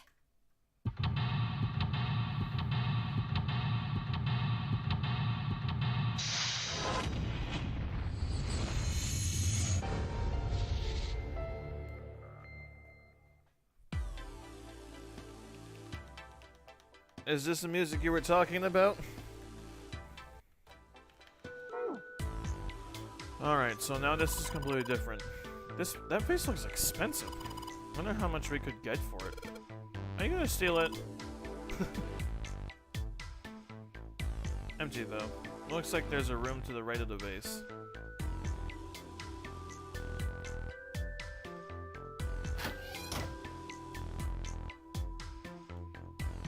It's just a shower head. There's nothing special about it. There's a little blue platform protruding from the shower wall next to the knobs. It's for putting soap on. I used the shower once, so I know. Once. No water's coming out.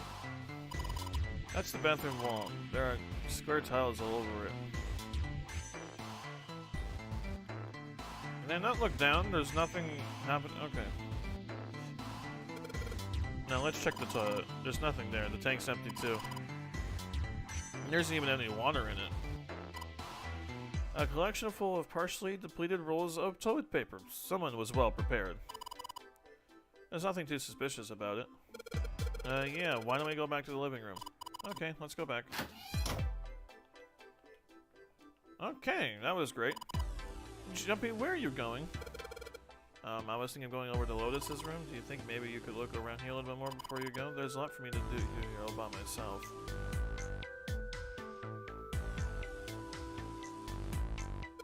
Ah, Jumpy, what are you doing? Didn't have time to be relaxing on the sofa. Shouldn't get mad again. Matches. Jumpy looked down blankly at what he was holding, then up at June. Oh yeah, how's your fever? You feeling better now? Yes, I'm fine. Alright, so this is something completely new, and I don't know how to solve this puzzle. June certainly looked fine. Let me see your forehead. But Jumpy held his hand on her forehead for Junpei held his hand on her forehead for a few seconds. Guess it really has gone down. Are you worried about me?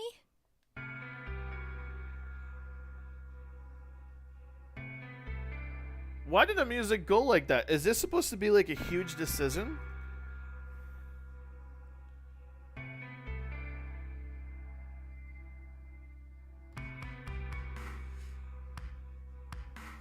Yeah, I guess I am.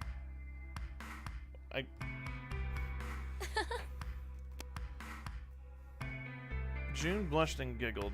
By the way, Jumpy, Hmm? how did you end up here? What do you mean? I told you earlier, didn't I? There was a man with a gas mask when you got home at night. You inhaled some white smoke and passed out. When you woke up, you were on D-Deck. Damn straight. But is that really the truth? What? Jumpy, are you hiding something from me? No, why would I? Well, if you think about it, this is awfully suspicious. I mean, why would two childhood friends bump into each other in a place like this? Hey, I could ask you the same thing. Are you hiding something? What would I hide? Well, I don't know. Anything. I mean, you're hiding it. How would I know? You mean like the number of men I've dated? Junpei's heart stumbled over itself. Do you want to know? He had to admit he was a little curious. Don't worry. She smiled at him. Only 18. Oh, good. I was worried we were getting to 20. Time 0. Yeah, I guess I just haven't met Mr. Right yet. June looked a little embarrassed and scratched the back of her head in a desperate attempt to seem nonchalant. I see. Though I'm sure telling her you care about her was the right choice. I would think so. I didn't check the guide. I was like, I mean, I would assume that telling you, yeah, I'm worried about you is the right. I mean, because I am. We still don't know what's going on with this fever. Junpei coughed quietly in much the same way. Anyway, I'm not hiding anything. Just like you, Jumpy. When I woke up, I was on D-Deck. Well, you do have a point. I mean, why did Zero pick us? We haven't seen each other since elementary school. I wonder. June nodded, and for a few moments she had the faraway look of someone in deep thought. Look for what connects the victims. That will lead you to the culprit. Do you remember Seven saying something like that? Yeah, I do. So? Well, that's what I'm saying. I think this must all have something to do with a classmate of ours. You got any ideas who it might be? No, nothing. Oh, Well, if it had something to do with school, then it could be one of our teachers, or maybe the principal. 9 times 2 equals 18. I wonder if that was intentional. Maybe, I don't know. Or the janitor, or the lunch lady. Oh, I can barely remember any of them. That's why they're furious. You can't remember them. Yeah, I know. Junpei went back to searching, feeling unpleasant and confused. Elementary school. Elementary school. Was there anything strange that happened in an elementary school? As he searched the room, he continued to rack his brain. It's a round wooden table. It's a display case, but there's nothing being displayed. How sad. Looks like the drawers are empty too.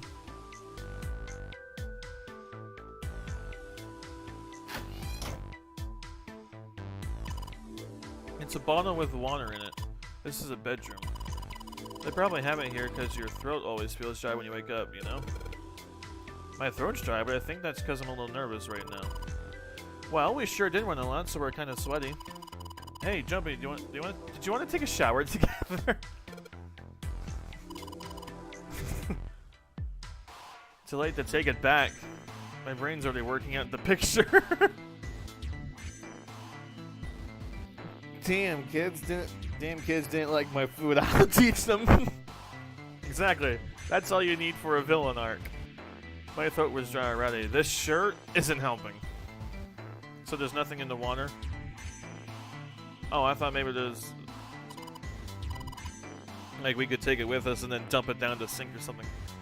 And there'll be something inside. I went in cupboard. There are cups inside. Surprising no one. Check the pillows. Look, there's 2 pillows right next to each other. Guess it's a double. Huh? What's up? You're turning red. Oh man, is her fever back? Hey, are you alright? You need to lay down for a minute? I'm fine.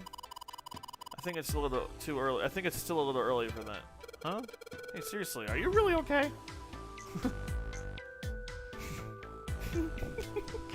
I love the subtleness of everything that's happening. I like it. I like a game like that. It's a light blue blanket with some designs on it. Someone's made the bed, or at least never unmade it. There's only bed sheets under the blanket. Nothing exciting. Wow, I really can't find anything. A bed frame. Now we don't have to worry about falling off. I toss and turn when I sleep. Me too, actually. You have no idea. She's blushing again. What the hell is she thinking about? This isn't a painting. Is it a map? Looks like a map of the sheep's interior. Oh, this is a great find. I think it'll be really useful. Let's take it with us. It is now possible to use the map screen. Is this the same dialogue? No, it's not. This ship is bigger than I thought.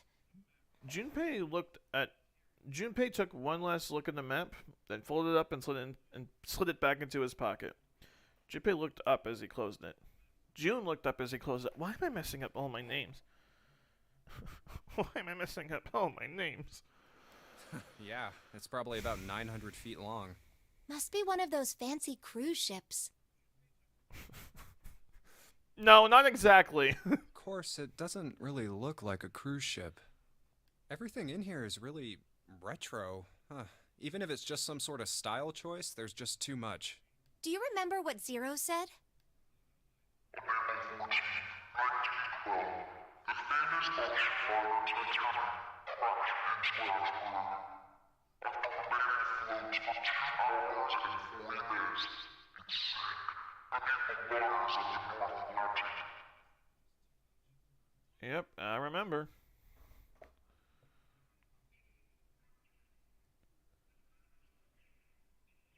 Is my game frozen? Do you think oh. maybe this boat and the Titanic have something to do with each other?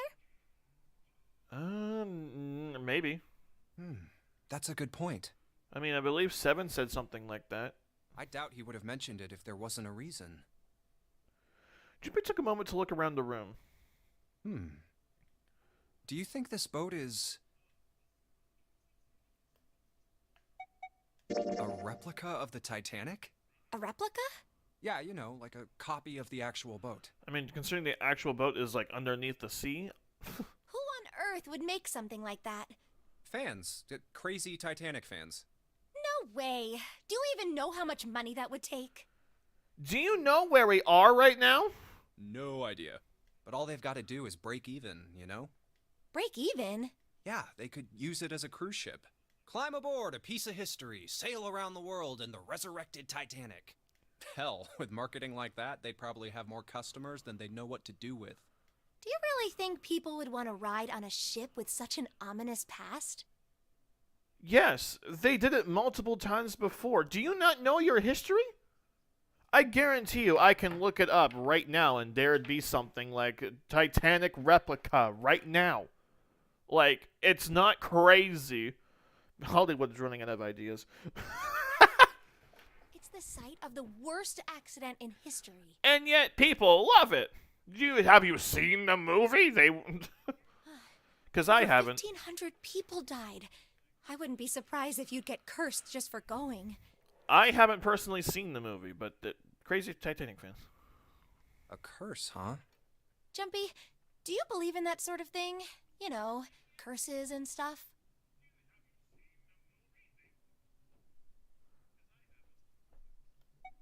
Sorry, but I can't really say I believe in that kind of stuff. Tact was not one of Junpei's many better qualities. What about you? No, I guess that's kind of a dumb question. Yes, I do believe in curses. In fact, I think it was a curse that sunk the Titanic.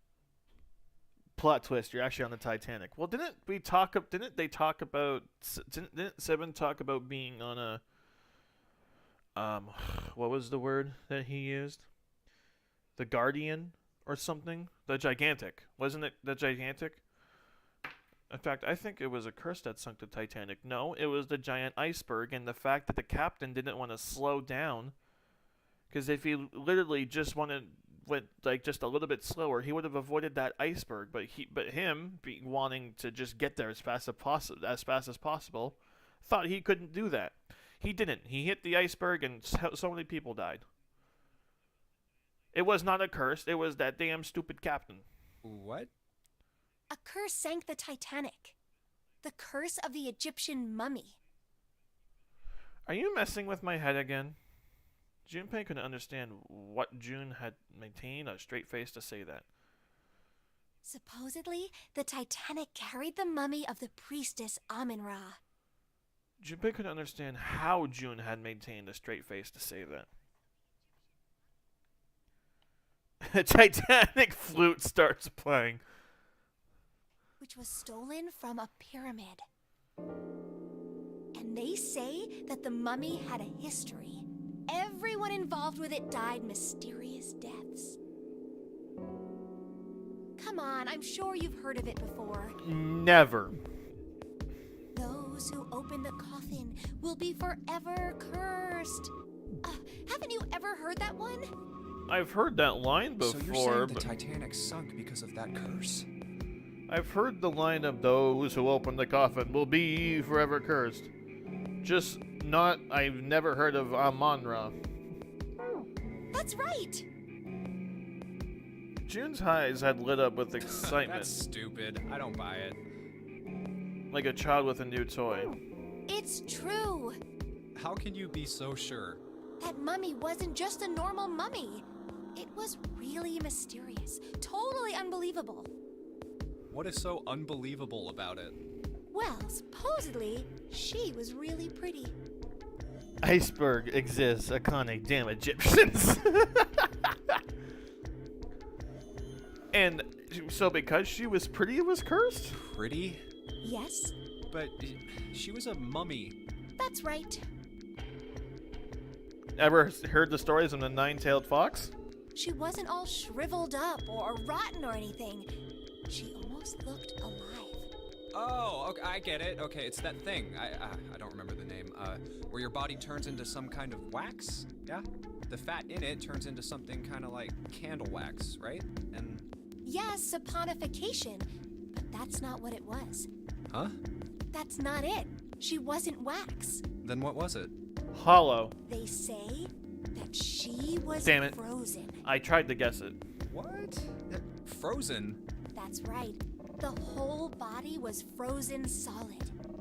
You know how a human body is more than 60% water? Yes, actually, I did know that. Well, all of that water was frozen. The story says that from the time of its discovery all the way through to when it got put on the Titanic, even though it was carried through the desert, her body never melted. That's crazy. I think so too, but maybe it's true and we just didn't know about it before. I didn't know? Yep. Maybe it's common sense to eat shaved ice in the desert because it lasts forever. Huh? Nah, that seems too silly to be true. But maybe it isn't.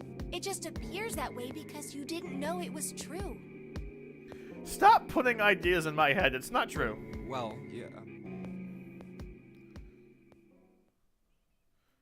Jun and Junpei talked a little more and then went back to their investigation. But even as they did, his mind went back to what she told Ice him. that doesn't melt, even in the desert? Does something like that really exist? Well, there are huge ice blocks that were discovered, like, if I remember, a long time ago, deep underground that literally don't melt. They were, like, deep underneath some dirt, and when they brought it up, because they were such huge ice blocks, and because it was also underneath ground, which was super cold, I believe, if I remember my history correctly, those ice blocks didn't melt. But I never heard about anything being in the desert. So, perhaps, but it'd have to be underground first before their discovery. No, even if it did, it wouldn't really be ice anymore, would it? Yeah, fair enough. Iceberg exists, Akane. Damn those Egyptians.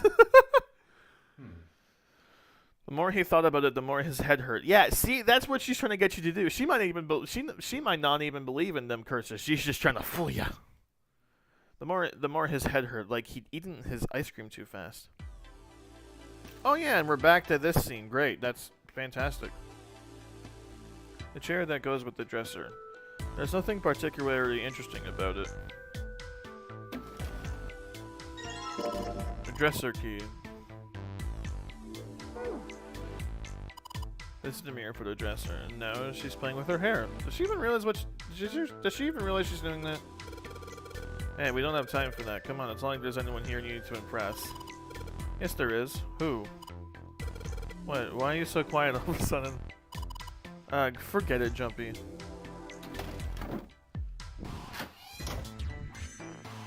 Oh, that's the room we came in. Okay. I'm gonna cover. There's nothing useful in there. It's a light. Thanks to it, we can see. I love clicking on such obvious things sometimes because the game's description of it makes me laugh. Come on, Akane, you can just tell us you're racist. Oh shit, I'm not gonna comment any further on that. This is a kind of a weird looking picture. Do you think it's an abstract painting or something? Looks kind of like a demon with an elephant-like nose. Sucking on a human being's brain. Where the hell did that come from? What's her brain made of? Can't say I'd mind finding out a little bit more about what goes on in there. It's kind of a weird looking picture. It's some sort of weird black and white design. Looks like there's a room on the right side of this picture. Okay, so that's gonna be a puzzle for later. Do I need to do something with this? Oh wait, no, where's the... Where am I going? I was thinking of going over to Lotus's room. Why? What do you mean, why? I'm just gonna go check up on them. Is there something wrong with that? Well, no, but come back soon. Sure thing. I'll leave the rest up to you. Sure, leave it to me.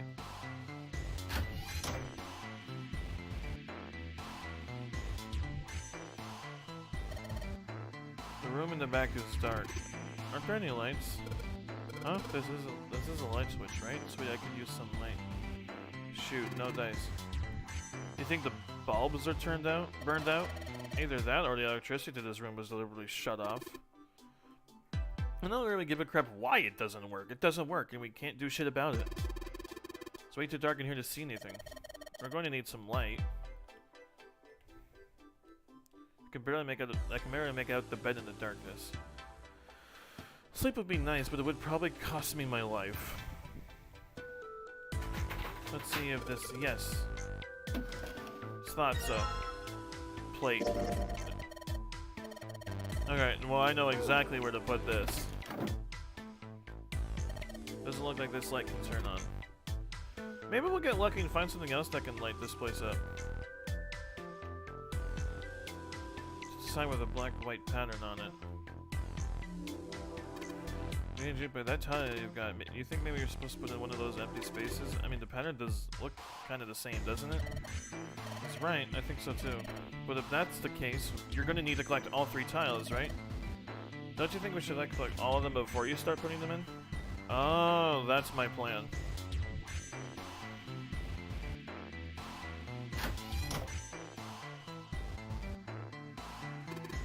Is there anything in the toilet? Guess not. The tank's empty too. Bro, why is everything empty? Nope, that's... No, no! Get me out! Get me out! This is not what I wanted. Get back in there. This is the bathroom wall. The whole wall is covered in those square tiles. Okay, so there's nothing... Some toilet paper. We got 2 rolls, I guess. Iceberg naturally forms over long periods of time. Akane, wouldn't that make you Egyptian?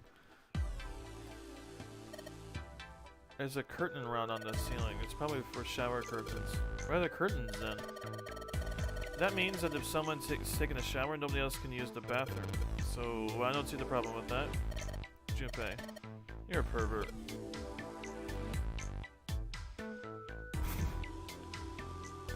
That's right, my boy, Junpei. Where would these other tiles be? What is that?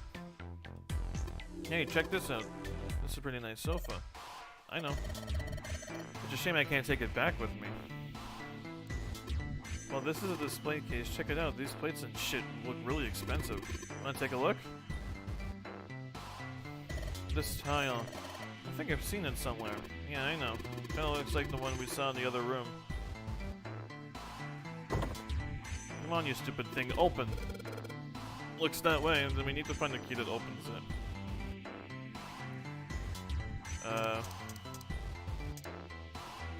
Wait. This might come in handy.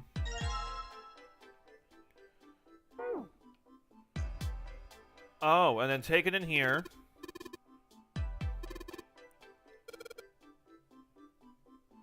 No. Matches. Combine, action. If I use these matches to light the candle, lit candle, boom, go in here. Awesome, the light, maybe we can look around in there. But it gets so hot when I hold it. I want to put it down.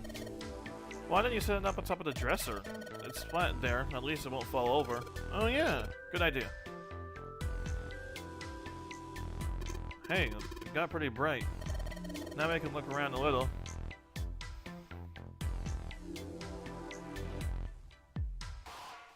A bottle full of wine. I don't think we're gonna need this for anything.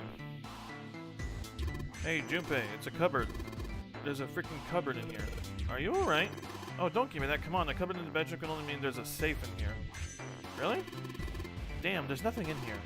Got me all worked up for nothing. There's a picture of an old cruise ship. Is it the Titanic?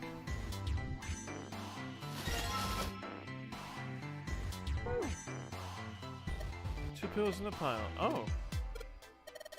A pile of pillows. Is that supposed to be some kind of joke? Hey, calm down. Anything under the blanket? Nope, nothing suspicious here. Huh? Hey, what the hell? It just got dark all of a sudden. Maybe the candle got blown out? We should go see. Oh my god, hey, what's this? Top of the candlestick looks kind of weird.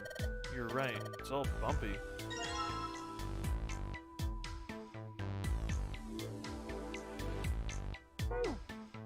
Do I need that for this? Let's see if this candlestick key will do anything. Yes, it opened. Alright, pull that shit open. Give me that. Hey, Junpei, you got a minute? Yeah, what's up? Santa shouldn't have been out of nowhere and gave Junpei no small start. Here, take this. Santa pulled something out of his A pocket. bookmark. Looked like a bookmark. It had a four-leaf clover What is in this it. for? Do you want me to read a book? Wait, is this supposed to be important? I found it in between some of the cushions on the sofa. Pretty sure it ain't gonna be any help to us, but I figured we might as well hang on to it anyway. Then why don't you hold on to it? Santa gave him a wry smile. You know what I hate most in the world? I got 4 things. Hope, faith, love, and luck. Alright, which girl broke your heart? Hope, faith, love, and luck?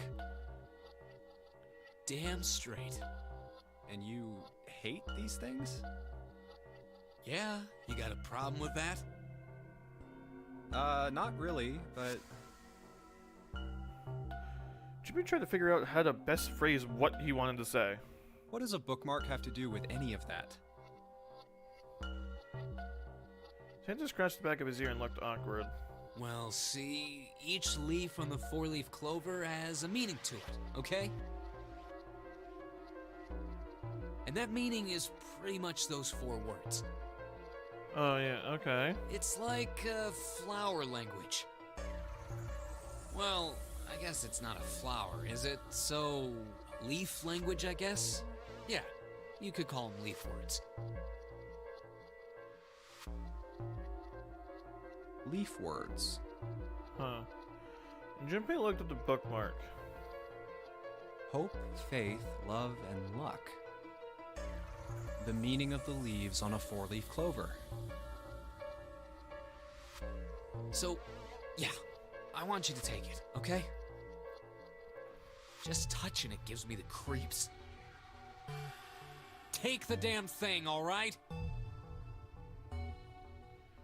Santa pretended to shiver with disgust and shoved the bookmark into Junpei's confused Here. hands. Sure, I'll take it. After all, why wouldn't he? Alright, sure. I'll take it. He shoved the thing into his pocket and gave Santa the last confused look. Oh, man, I feel a lot better now. Yeah. That thing was a real pain, you know? Do you really hate those 4 words that much? Yeah, well, they can all betray you, you know? Hope, faith, love, even your destiny. What had happened to Santa, Junpei wondered. How did he become such a bitter person? His sister. His sister. For a moment they looked at each other. Well, that's not my only reason. What? That's not the only reason I hate the 4-leaf clover. I just can't bring myself to like the number 4. Is that how old his sister was before she died? What, worried about the 4 horsemen? Nah, come on, man. That's just silly. Maybe back in the Dark Ages that kind of crap scared people. But this is the 21st century, and I'm a 21st century guy. I'm a little insulted. Then why do you hate 4 so much? 'Cause it's a half-ass number. Not the best or the worst. That's why. What? 9 is a way better number. So what if it's last place, right? It's not some lame-ass middle number. What are you... Santa's explanation made no sense. Junpei was even more confused than before. You play? Play?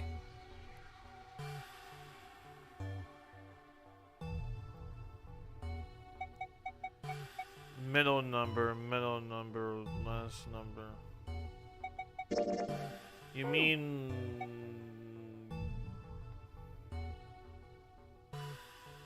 You mean like gambling? Yeah, of course. What else would I mean? In Baccarat, the best possible hand totals 9. They call it Le Grand. Oh, the same game that Seven told us about. But the lowest, most worthless cards, zeros. they call Monkey. Just like the guy in charge of this game, huh? Zero's a monkey. Shinra blinked, utterly stunned. What?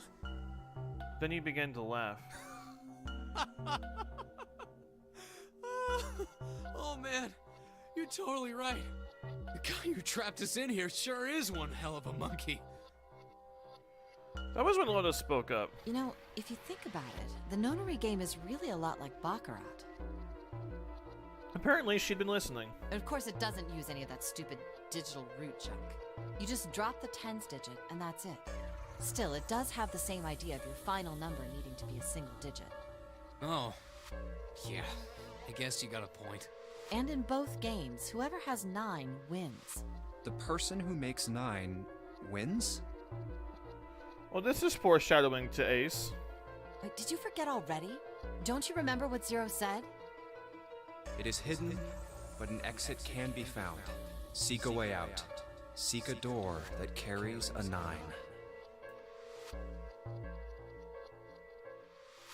So, if we want to get off this boat, we have to make a team whose numbers have the digital root of 9. And only the people in that team are going to make it out alive.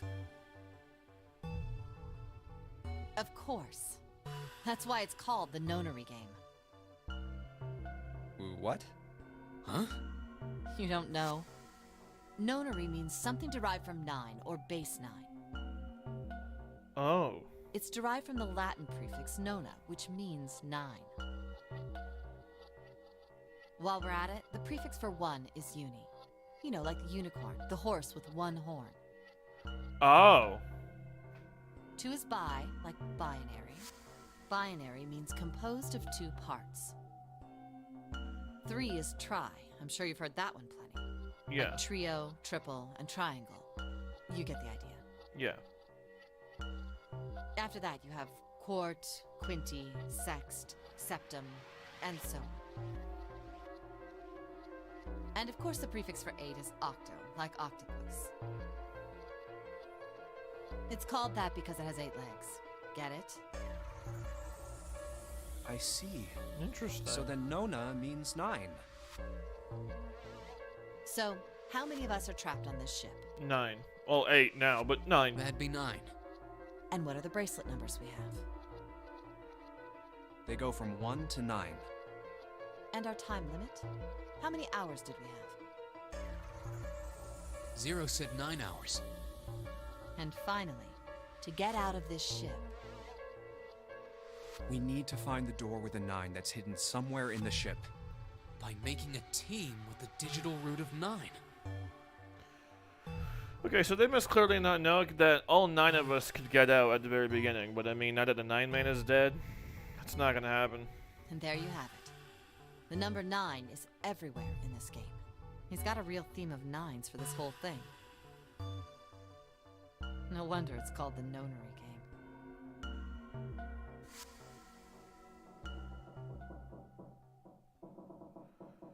Somewhere far away, Jinbei heard the creak of stressed metal. It sounded almost like Zero laughing at them, or the sad, depressed scream of a pig headed to the slaughterhouse.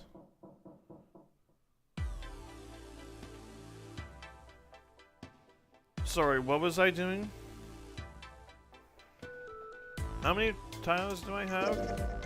I keep doing that accidentally. Okay, I'm back. What? Not the backspace. You know what I hate most in the world? 4 things. Hope, the Danganronpa crew. Well, excuse you, Santa. Hope is the best thing in Danganronpa that you could ask for.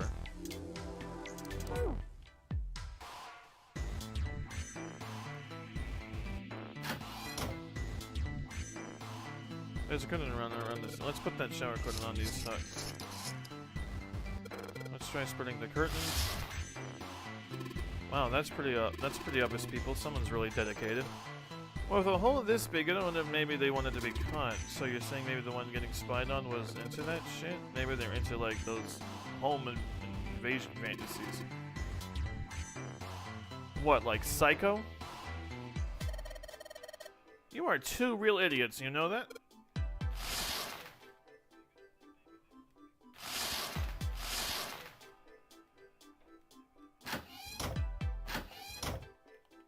So I can't look through the people. What was the point of putting that back there?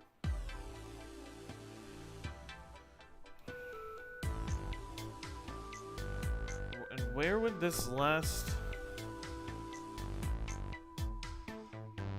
puzzle piece be?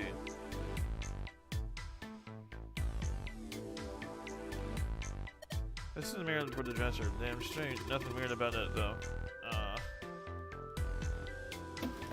Yeah, we already opened that up. Okay, there's nothing particularly interesting about the seat either. What is that? It's too dark to see anything. Oh.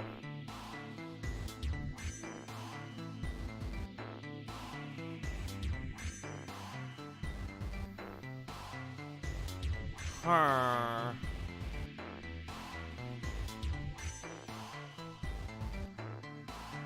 So there must be something I'm missing. What, you think you're her knight or her protector or something? You're creeping me out. Whatever, man, I'm going. I'm back! What are you mumbling about? Did you figure something out? Oh, nothing. Don't worry about it.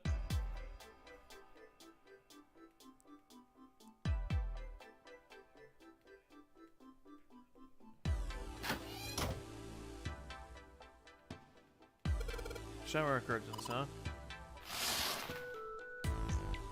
Now I can see the full expanse of shower curtain. It's all its waterproof glory. There's nothing suspicious, just a normal old shower curtain. A narrow shower, and I'm standing in it with June. This is awkward.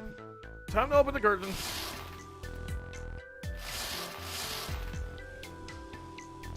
So there's nothing... Then why did they tell me to... Then what was the point of putting the curtain there? Yeah, there are a whole bunch of plates and stuff in the display case over there, but in this one, nothing. Doesn't look like there's anything hidden here. I don't think we really need to worry about it. Where else would something be hiding in this room?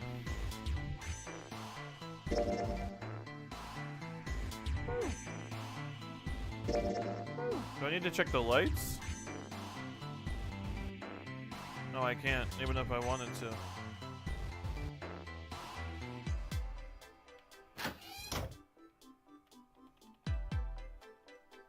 It's a shower head. It feels dry too. That probably means no one has used it in a long time.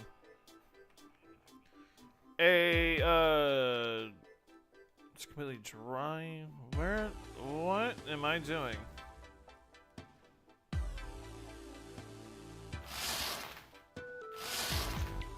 Oh, I can't even. Great. Okay.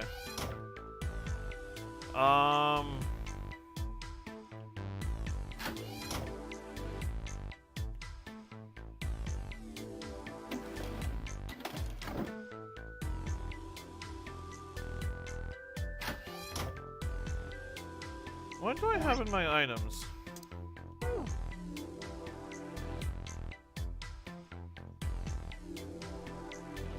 What am I supposed to be doing here?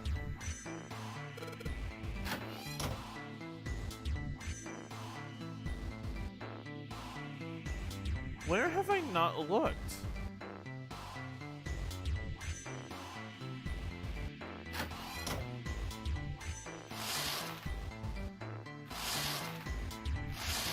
Do I need to press very specifically on the...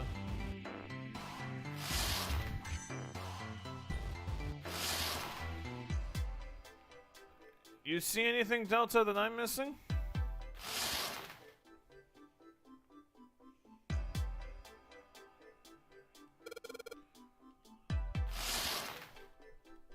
There's a hole in the curtain. If I look at it from a ways back, I can see a single tile. Alright, from here I can see what tile it is. Looks like it's 5th from the top and 3rd from the right. Might as well put it back.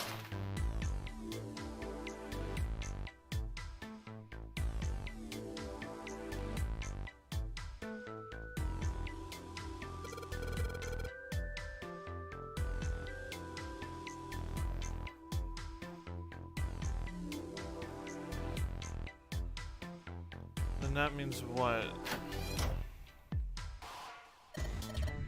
Mr. Soldier, but you'd have to keep coming back here. Shh. No, that's not what this is. Just being like a bridge between the two rooms. Uh-huh.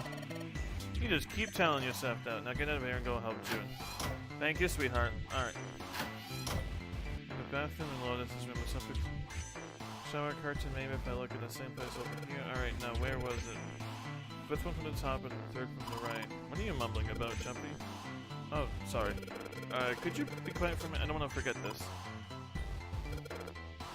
Okay, so the tile, fifth from the right, right is fifth from the top. 1, 2, 3, 4, 5. 1, 2, 3.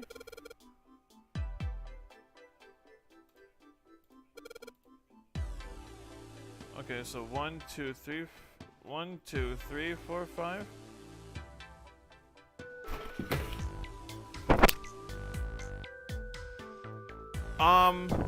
Everything in my room just fell.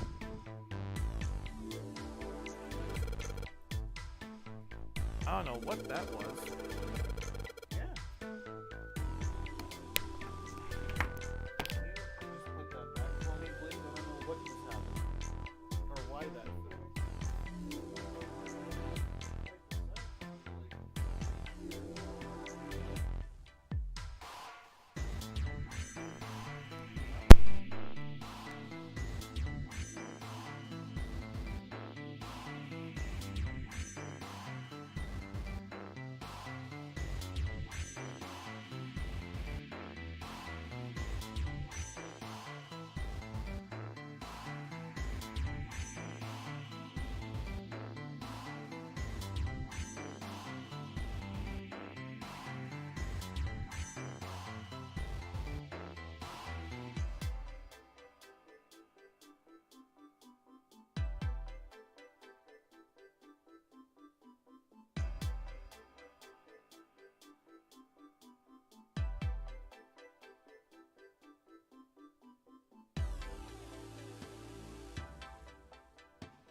So everything in my room just fell, and I just was putting it back together.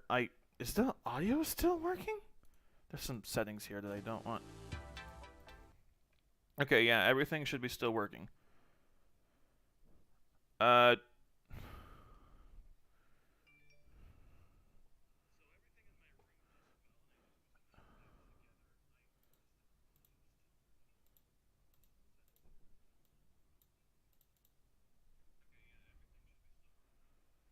Delta, everything's still working, right? You can still hear the game? And I'm just checking some stuff out because it said that your message was...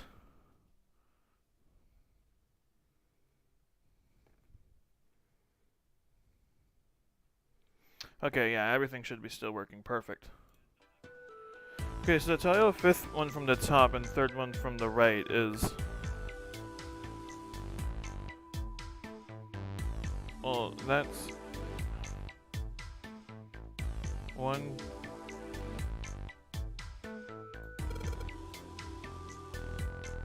1, 2, 3, 4, 5.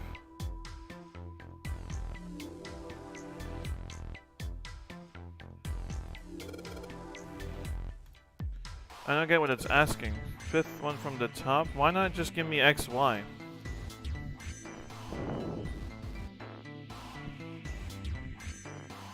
Fifth one from the top.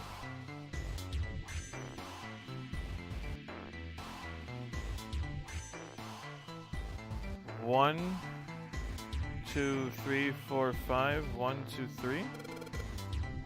1, 2, 3, 4, 5. 1, 2, 1, 2, 3.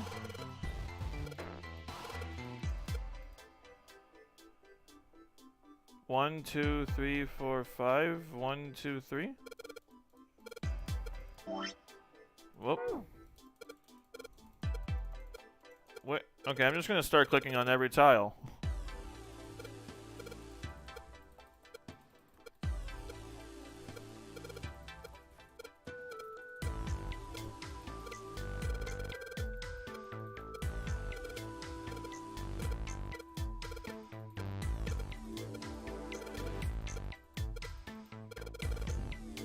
Fifth one from the top?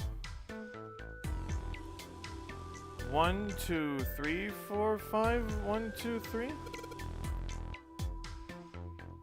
1, 2, 3, 4, 5. 1, 2, 3.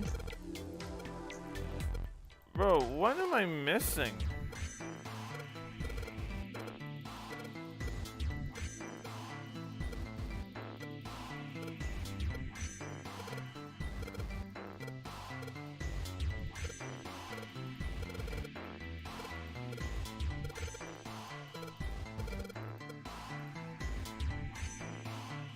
One, 2, 3, 4, 5.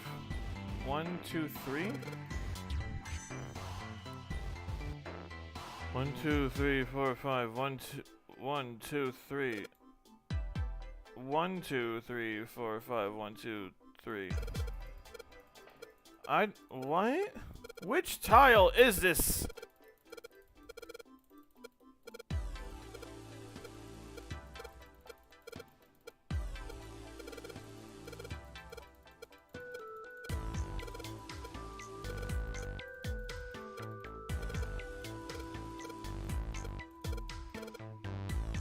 Oh.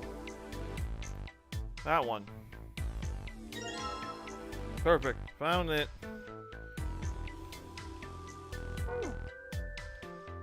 Alright. How do I get out of here? Perfect. Thank you. Over here. Perfect.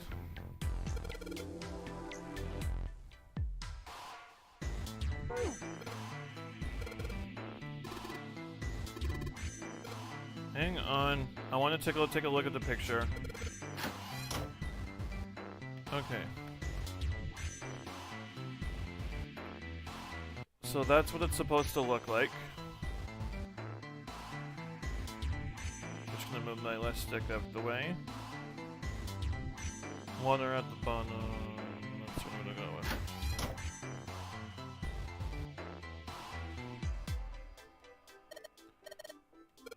Of course, just leave it to me. Yeah, so if I can make it look just like that one, alright, I'm gonna give it a shot. You go over here.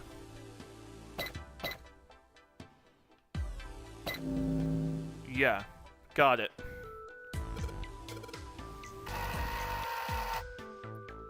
What was that? And there goes the frame. What's this?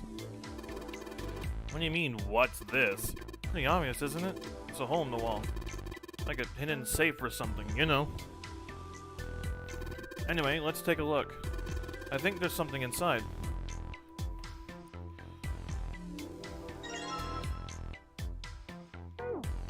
Large key. Jimmy messed around a bit with the key in hand and looked blankly at the picture that slid open.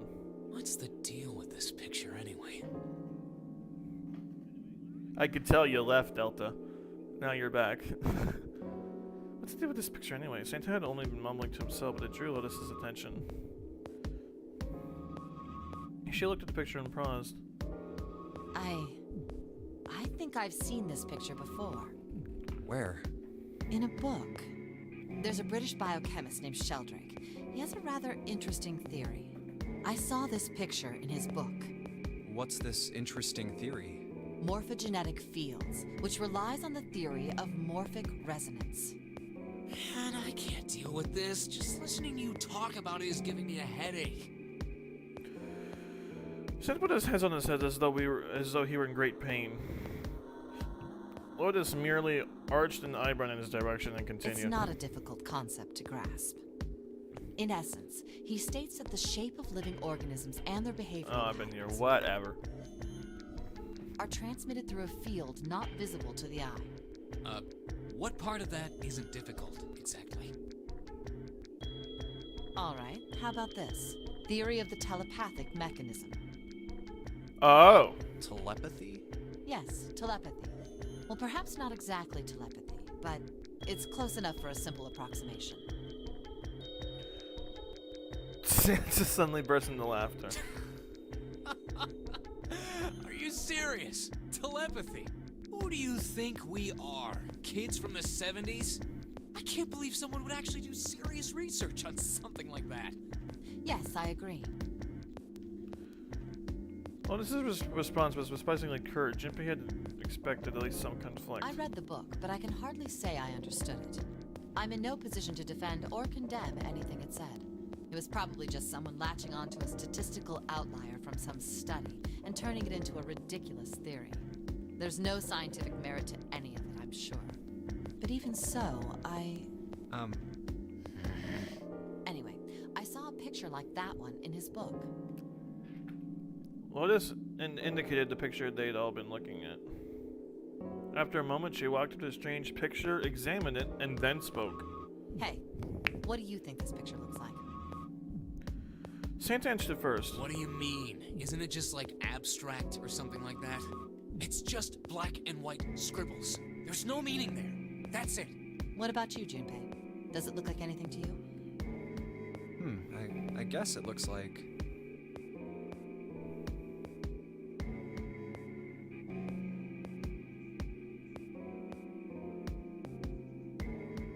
What do I see?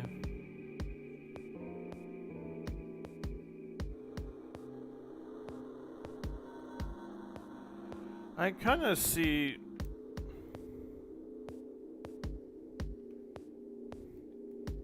What do I see?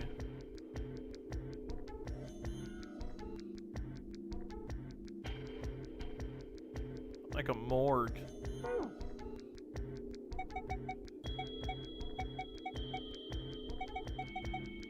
What is Funya Rinpa?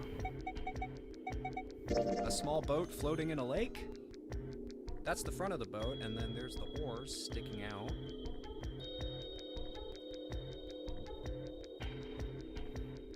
And Junpei indicated the parts of the picture looked exactly like the other parts. Nope, you're wrong.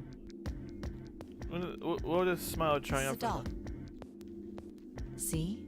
Like this. Lotus pointed out parts of the picture, and then eventually a dog took shape in them.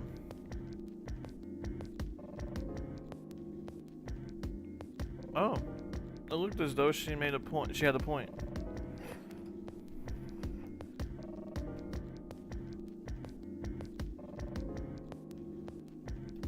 Oh. Oh my god, yeah, I see it. Santa also not in agreement. So, now we know what it's a picture of, but I don't see how that helps us. Lotus nodded and began to speak. A TV show from Great Britain did an experiment once. They took two similar pictures. Both of them were difficult to identify, initially. But once you figured out the answer, you couldn't see it as anything else. These two pictures. The first was a woman wearing a hat. The other one, well, to make it easier, let's just say it was this picture of a dog. So, their experiment. First, they sent the picture to other parts of the world, outside the reach of British airwaves. To Ireland, the US, Africa, Europe, etc. Then, in each country, they gathered a number of test subjects, roughly 1,000 people. They were shown the two pictures and asked, what does this picture look like to you? The results weren't really interesting on their own. 9.2% of the people saw the lady in the lady picture. 3.9% saw the dog in the dog picture. Wow.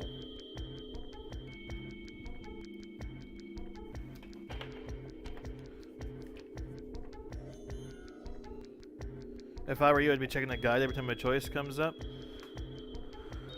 Living on the edge, Delta.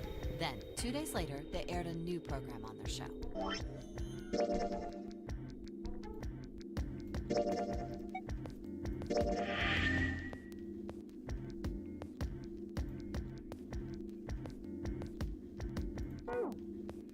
During the 30-minute show, they broadcast the dog picture and its solution.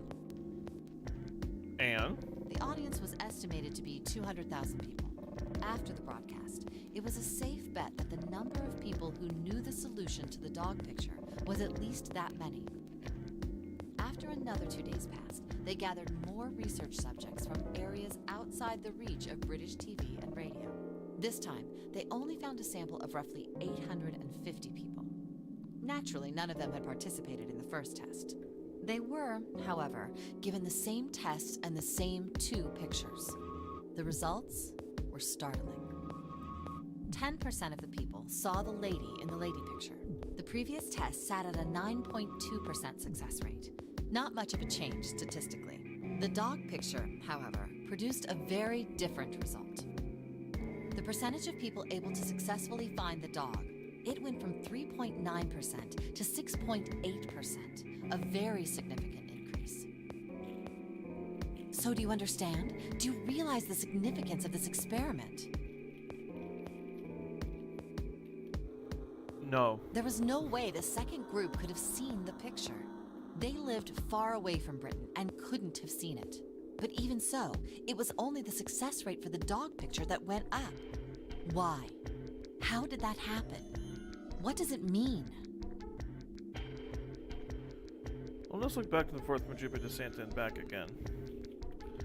Normally, comic collected looks now as though she were nearly very possessed, and there was something manic about her manner.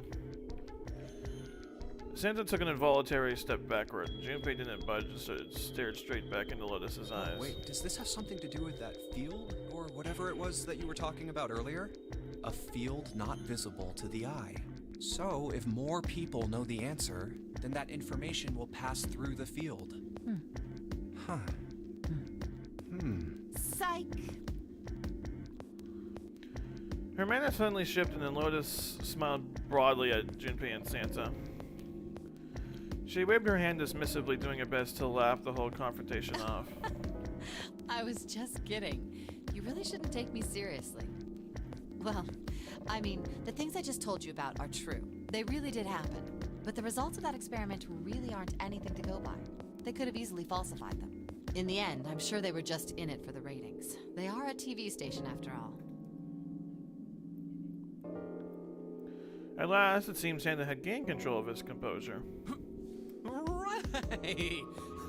Man, I gotta admit, you had me there for a minute.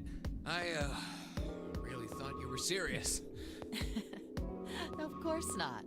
Like I told you before, I'm sure it's all just pseudoscience. Oh, okay, right. Santa and Lotus laughed and gave one another jovial claps on the shoulder. Junpei, however, didn't feel so much like laughing. Something felt wrong. Unclear. All right, enough nonsense. We've got the key. Let's get out of here. Word. Oh yeah, I completely forgot that we had a key. Lotus and Santa walked away from the picture, but Junpei stayed staring at the picture of the dog. A field not visible to the naked eye. Morphogenetic field. The more he thought about it, the more his head hurt. I'm sorry, what key do I have? Mars key. What button is triangle? Because my controller died. What button is triangle? Mars key. That was... Alright, let's go to the hallway. Okay, roger that. Wait, no. Hey, Junpei, where are you going? I was gonna go get you. I know, Santa told me. Come on, let's go. No, it's like she was fucking with the computer. Do you realize the significance of this experiment? To be honest, Lotus, no. Okay, so the guide tells me, accept the clover bookmark for Santa. Listen to a conversation about ice in a freezer instead of leaving. Listen to a conversation about ice in a freezer. Where? Don't have any reason to go back there, Junpei. I want to... Oh, shit. Did I mess up already? Listen to a conversation about ice in a freezer. Like... Crap. Did I mess up? There's nothing left in this room. I gotta get out of here and then back into the hallway. I think I messed up.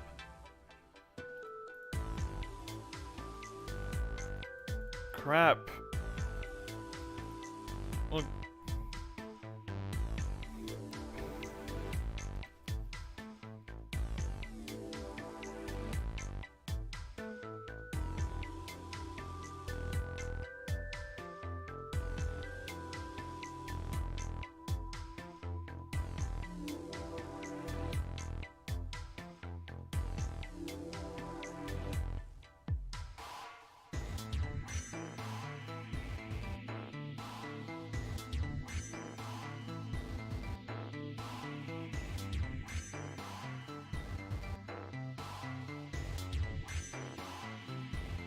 Maybe a little bit later.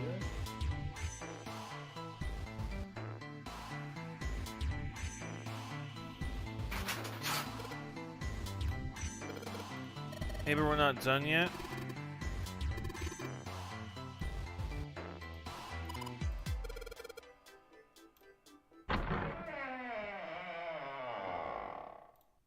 It said something about listen to a conversation about ice in the freezer. They step through the door to find themselves in a wide Another hallway. hallway. Shit, did I mess up? Junpei, June, Lotus, and Santa stopped for a moment and looked at the surroundings. A short distance away, a grate extended across the width of the hallway. Come on, open! It's not going to open because you rattled it, you know. Damn it! They took hold and shook, but it refused to move. Look over here! Nearby was a pair of elevators. Elevators. And the buttons? Of course they don't work. The power must be out here too, just like by the staircase. That leaves this door. Well, looks like we don't have any choice. Yeah. Sure does. Well then, let's... All right, here I go. Junpei grabbed hold of the car and pushed the door open. Is this a kitchen? That is spelled shortly. Oh. So it's a kitchen. Oh wait, there's ice in the kitchen, right? Wait, maybe I didn't mess up. Santa did not look pleased. What were you expecting? Isn't it obvious? The exit. I was hoping this would be the way out of here. Wait, maybe I didn't mess up. You really think it'd be that easy? There's a kitchen here. Yeah, I know. There's ice Still. in the kitchen. Maybe. As they talked, Lotus headed deeper into the room. Until at last she stood in front of a door. If we can just get through this door, we should come out on the other side of that grate we saw earlier. Why was there no voice line for that? No good. What? These are not the right voice lines. Neither Junpei nor Lotus looked terribly happy. Anyway, let's take a look. That was weird.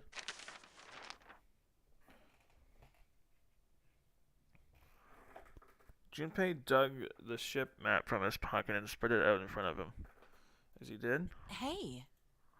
What's that? Huh? Oh yeah, I guess I forgot to tell you. I found this a little while ago. It's a map of the B deck. Before Junpei could finish, Lotus snatched the map away from him. Let me see that. She ran a finger across it, muttering to herself. See? Look. Yes, hold your horses. Junpei did as he was told. What did you figure out? Santa and June moved over to look at the map as well. This is handy. See? We came in here. Now if we go out there, then we'll be on the other side of the grate. With her finger, Lotus traced a path on the map. How about that? She's right. We can get out through there. There No. we go. Here, you can have it back. No, I want to talk about the ice in the freezer or something. Satisfied that she had been correct, Lotus folded the map and handed it back to Thanks. Junpei. He took it and slid the valuable piece of paper back into his pocket. There's a card reader on the right side of the door. And that means the key card is somewhere in here, right? That seems the most likely. All right, we know what we need to do then. Let's get moving. First off, I say we split up and look for clues. Okay.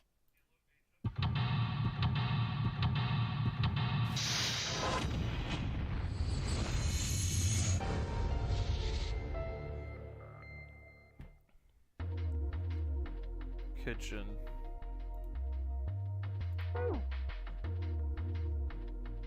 Real quick, I'm gonna save where I am.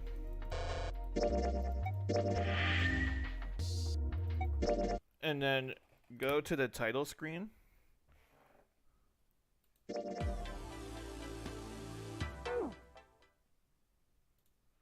gonna close this. And then open it back up again. So that I now have settings for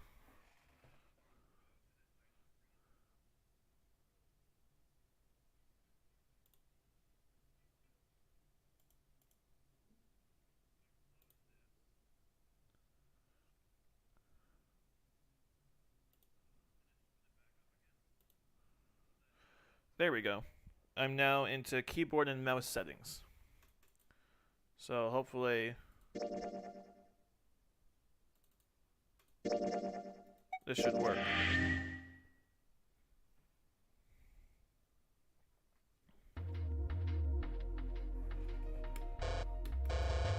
Perfect.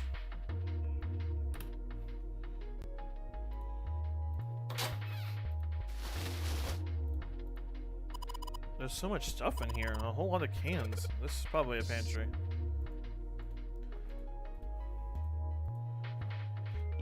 Hey, there's something behind the cheese. You're right. Why don't we move some of the cheese? Alright guys, time to move it. June and I need to look behind you. There's a little green bottle back there.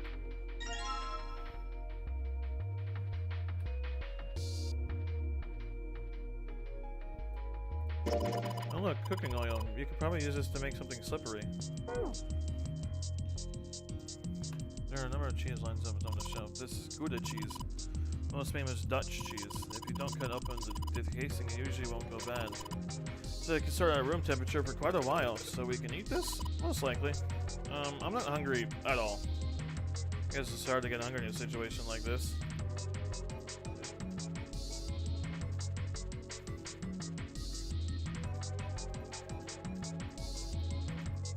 And I can't do anything with this.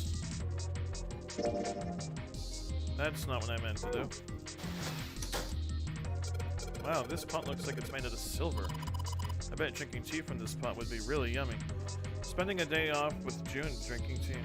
Could such a day ever happen for me? Jumping? Oh, nothing. You don't really need hot water, so we should be moving on.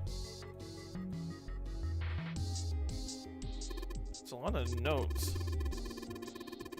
They've got a bunch of stuff written on them, but it doesn't look like a code or anything like that.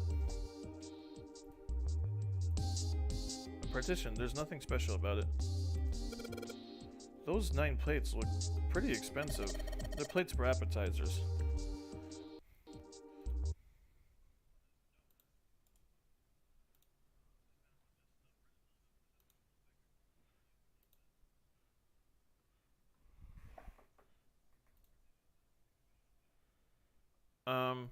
What happened? There we go. Now you guys can see my cursor, right? Hopefully. The plates for appetizers. Remember, appetizers usually come on square plates. Okay, well, excuse me, princess. 1, 2, 3, that's 10 of them. If you flip these over, they look like hats. The middle is super deep for a plate. They're soup plates. They're made that way so that the soup doesn't spill. If we ever get out of here, you should treat yourself to a nice dinner out. Why might he think a poor college student has the money to do something like that? I think there are 15 of these plates. I'm assuming they're for seafood. How the hell can you tell that? They look just like any other plate from 99-cent store. If you ever take a lady out to dinner, you're going to embarrass yourself. I feel sorry for June. What? Why the hell are you bringing up June?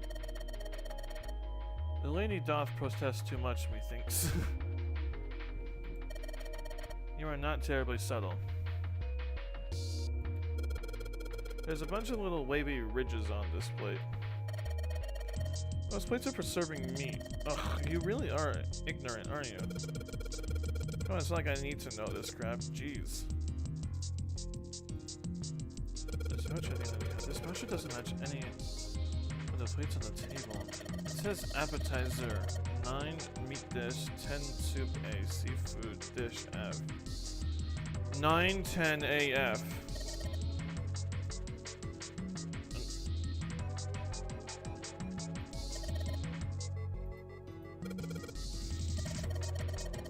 It's a number system that goes 8, 9, A, B, C, D, F, 10, 11. If you're familiar with base 10, right? Nope! That's the normal system of numbers. Base 10 equivalents from hexadecimal numbers would go like this. A equals 10, B equals 11, C equals 12, D equals 13, E equals 14, F equals 15. And 10 equals 16. The 10 becomes 16 in base 10. I know it sounds strange, but you can think of it as just 6 letters added on top of the normal number system after 9. A... Oh, what? A equals 10, B equals 11, C equals 12, D equals 13, E equals 14, F equals 15, 10 equals 16. I think I get it? Hexadecimal. What if it's in the gym? Do you remember what I told you about hexadecimal code earlier? Yeah, of course I do. Alright then, here's a little quiz for you. What would 9 plus F be in base 10? Well, F equals 15, so it'd be 9 plus 15, which would be 24, right? That's right. Good job. You're a fast learner. This looks like a serving table. I would imagine food is put here after it's prepared so that the waiters and waitresses can take it up to the customers. But something doesn't seem right here. Why are there so many plates? Do I need to rearrange the plates? The countertop. We've got a rolling pin and a colander, nothing useful in other words. It's a tank with a pipe coming out of it. Nothing really that's not special about it.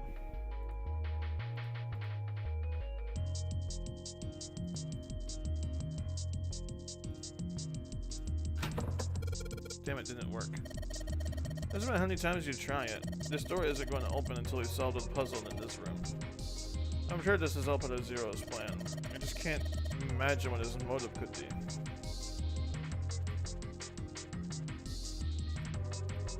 Serving table. There's a voucher sitting on it along with 4 different types of plates.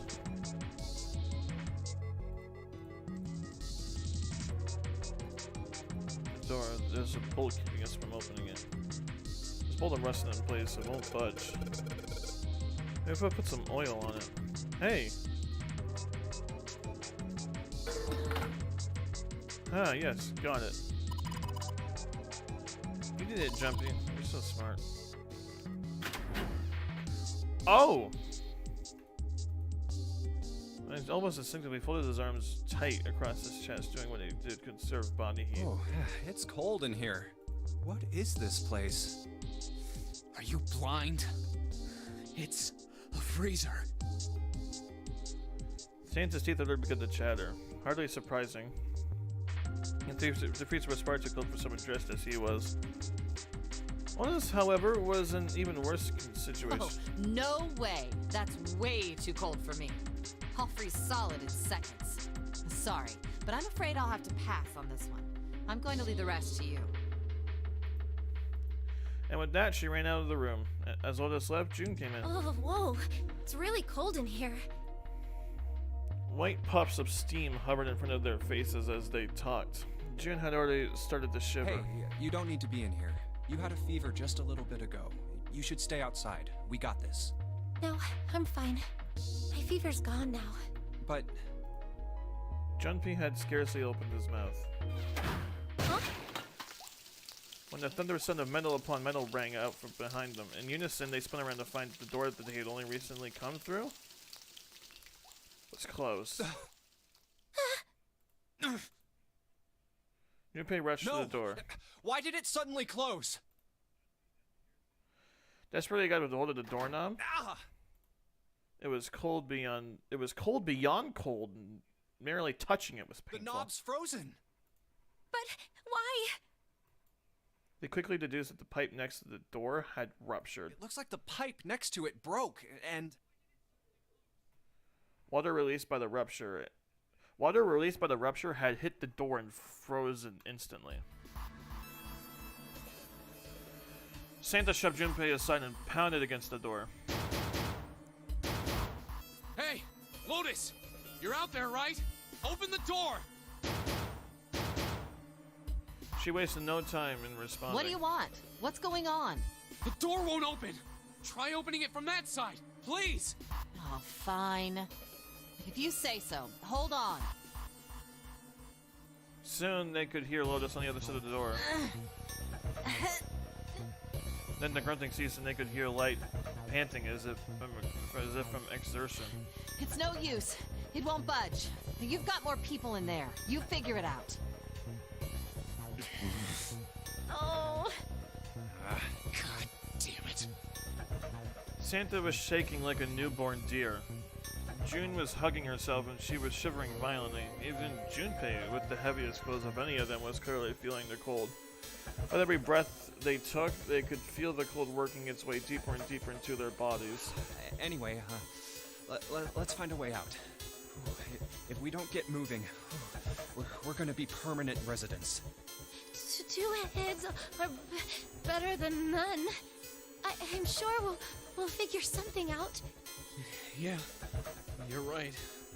Let's just take a good look around this room, okay? Right. They pushed in close to one another and began to search. I suppose the meaning of that looks like port. Huh? What's this? It looks like a tag or something.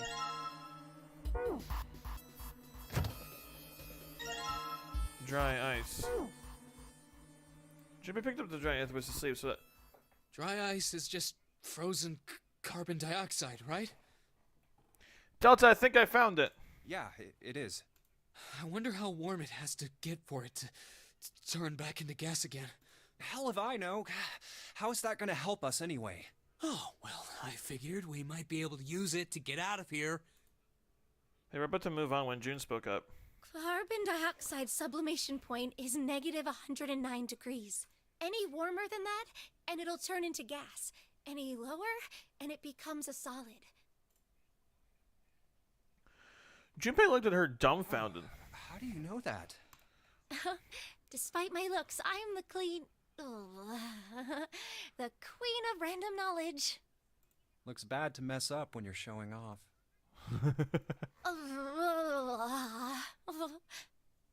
Oh, you're so cold your mouth's going numb? Yeah, that's right. You're just doing that on purpose, aren't you? June giggled and did her best to hide her guilt. At least she was still feeling good enough to joke around, Junpei told himself. Come on, guys. Don't you think that's kind of weird? I wonder why it doesn't turn into a liquid first.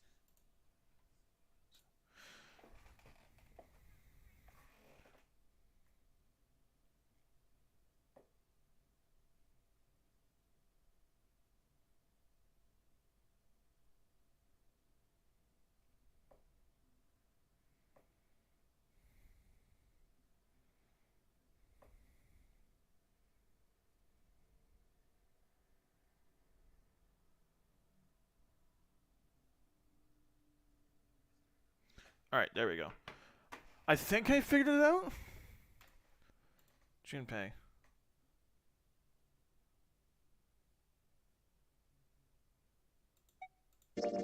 It is kind of weird. June answered. But it can turn into a liquid. Carbon dioxide turns to liquid if you put it under high enough pressure. But at 1 atmosphere, normal air pressure... It won't turn into a liquid, right? That's right. Instead of melting, it'll do what's called sublimating and change immediately from a solid state to a gaseous one. See, that is weird. Water's a liquid between 32 degrees and 212 degrees. So why isn't that the case for carbon dioxide? June replied with an answer that stunned both of them. There's a kind of ice that doesn't turn into liquid when it goes above 32 degrees. Huh? I heard about it. Its melting point is 96 degrees. Ice with a melting point of 96 degrees? You mean there's water that freezes at 96 degrees? Yeah, well, You could also look at it as ice that won't melt until it's 96 degrees. Water that freezes at 96 degrees? Ice that won't melt until it's 96 degrees? Junpei was cold as hell, but this was too interesting to ignore. He did his best to warm up by rubbing his arms and stomping his feet, then put the question to June. So what's this ice with a melting point of 96 degrees called? I heard it's called Ice 9. I did it right! I did it right, Delta. I remember talking about the conversation with ice in it. I did it right. Ice 9? Originally, Ice 9 was a made-up substance invented by a science fiction author. But recently, scientists have discovered that such a substance actually exists. Wait, hold up. So is this thing called Ice 9, or is it water? Like I said, if the ice is over 96 degrees, it'll be liquid. If it's under that, it'll solidify. So you could think of it as a polymorph of H2O. Here, think of it like diamonds and graphite. They're both made of carbon, right? But depending on the structure of the crystallization, the hardness and structure are completely different. So you're saying normal water and this Ice 9 are like that? Yup. She wasn't finished. Have you heard the story about the crystallization of glycerin? For 150 years after the discovery of glycerin, people cooled it, warmed it. They did all sorts of things to it. But whatever they did, it never crystallized. However, one day in 1920, some glycerin on its way to England by ship was discovered to have crystallized during the trip. Scientists around the world wanted to research this new crystallized form of glycerin and asked for seeds. Oh, a seed is a sample of the original crystallized substance. With a seed crystal, further crystallization of glycerin would be easy. However, something very strange happened. Not only did the glycerin encouraged by seed crystals begin to crystallize, even the samples nearby did, even though they were tightly sealed. Huh. And it didn't end there. After that day, it doesn't matter where in the world it is. All glycerin crystallizes naturally when cooled to less than 64 degrees. Before that day, no matter how glycerin was cooled, it refused to crystallize. But once the crystallization had begun, it was almost like, how do I put it? It was almost like all the glycerin in the world was communicating. Communicating in some way that we can't sense. That's interesting. And now it's happening everywhere.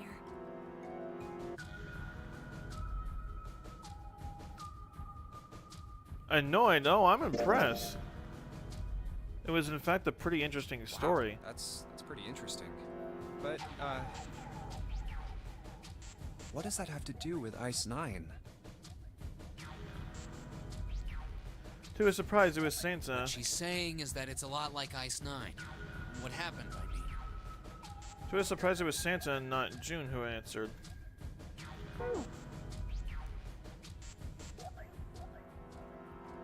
A lot like? Oh, that would be bad. If water everywhere started freezing at 96 degrees? Man. It'd be the end of the world. Junpei felt that Santa might not be treating the idea of the end of the world with the proper concern. At any rate, we're not gonna have to worry about the end of the world unless we can get out of here pretty damn quick. He was right. Junpei shivered. Alright guys, I think that's enough of that. I didn't think we'd get quite this far off topic. I mean, I know I'm kinda at fault here, but we can't be screwing around anymore. So seriously, I might go by the name Santa right now, but I didn't grow up in Iceland. You mean Greenland. Iceland is actually warm. Greenland is cold. I freaking hate the cold. So let's get cracking, alright? We gotta find a way out of here. Santa stopped off, clearly doing his best to pretend the cold wasn't affecting him. Selfish, isn't he?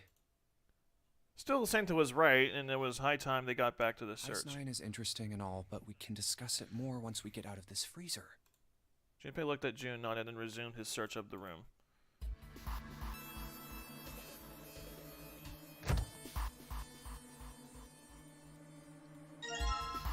Frozen chicken, chunk of pork, dry ice.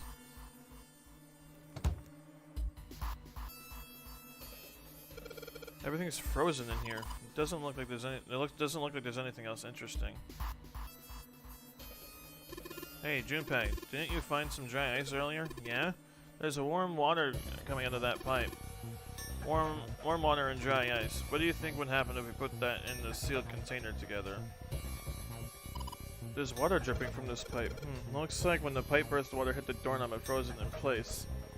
This water actually almost seems warm.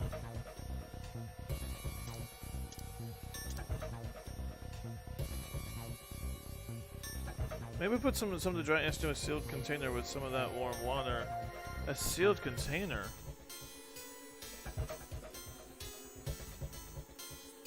Where did I find a sealed container? Look at the thing I sent you.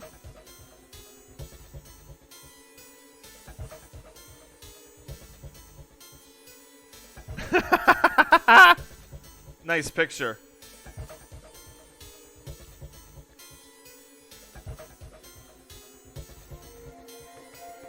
All right.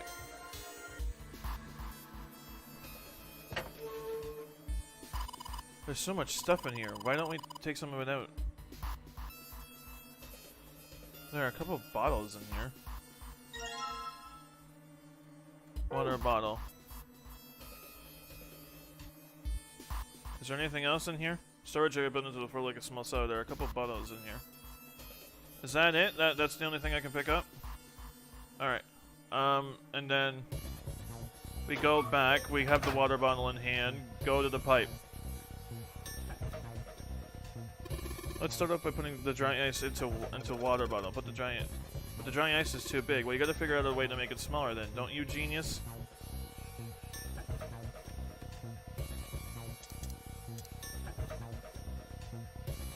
I need to crush the dry ice if I want to get it in. If I want to get it in the bottle.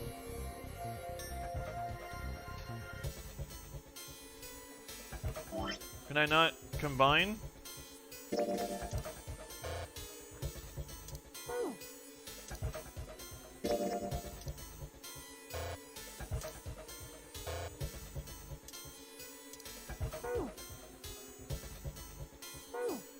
What do I need to crush it with?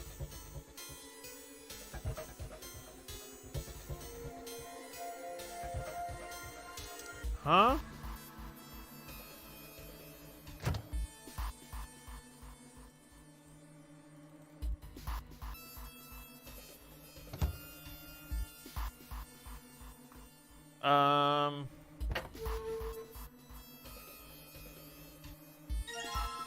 Sturdy rope.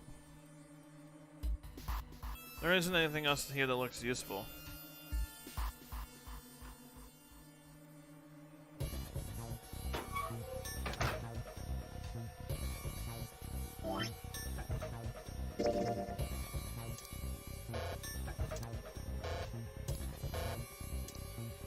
Okay, just making sure. Dry ice. Can't you make that stuff cause an explosion if you seal it in something that's airtight? Yeah, didn't you do that in school? You should never underestimate the power of expanding gas.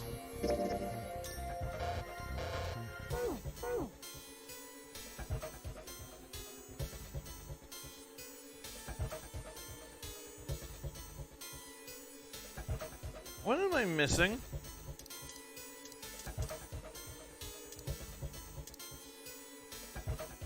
I need to crush the dry. I want to get it in the bottle.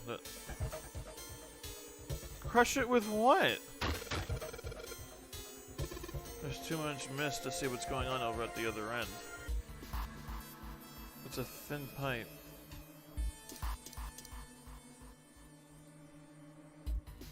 What am I supposed to crush it with?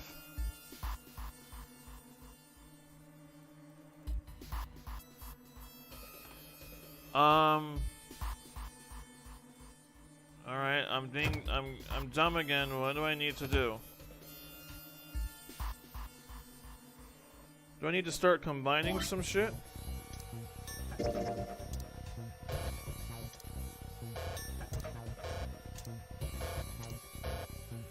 What am I doing? It's a rope. Well, we could use it to attach something to something else, I suppose.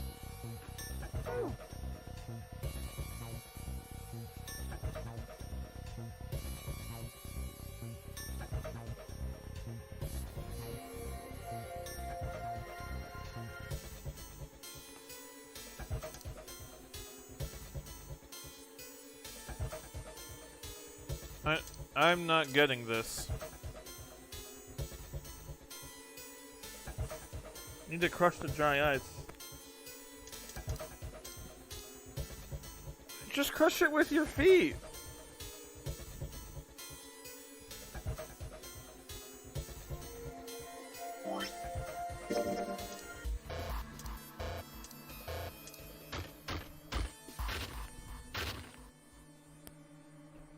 Really? Alright, the dry ice is all in pieces now.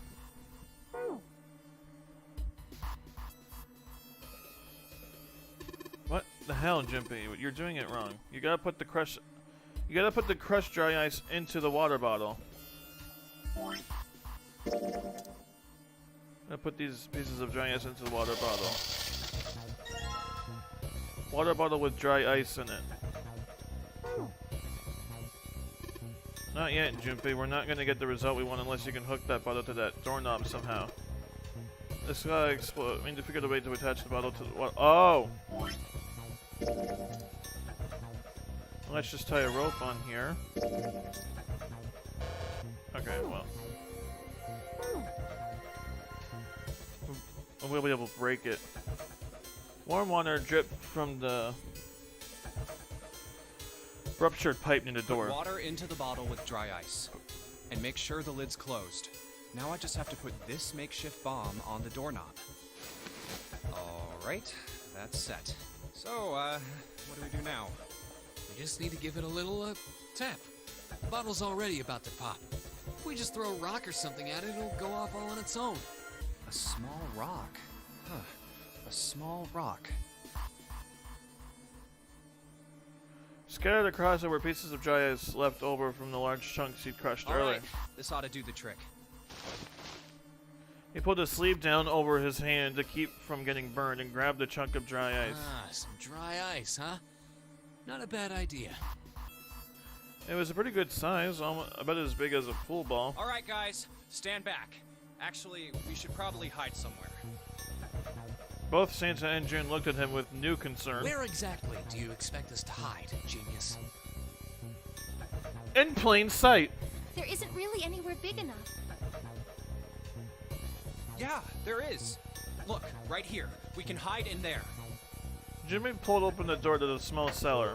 Come on, get inside, quick. Santa and June wanted to jump down into the hole. Junpei quickly followed. In his hand, he could feel the chill of the frozen carbon dioxide even through his sleeve. He tightened his grip, took aim, and prepared to throw. All right, here I go. 3, 4, 5. You're counting the wrong way. Oh, oops. That is a really sad excuse for a joke, man. Sorry, dude. All right, for real this time. You guys ready? Yes, whenever you're ready. Just throw the damn thing. All right, here I go. 3, 2, 1. Junpei threw the chunk of dry ice as hard as he could. With the same motion, he ducked down in the cell with Santa and June just as Junpei leapt out of the cellar and ran to the door. Jumpy! The ice on the door! Is it gone? Yeah, it's gone. The blast must have shattered it.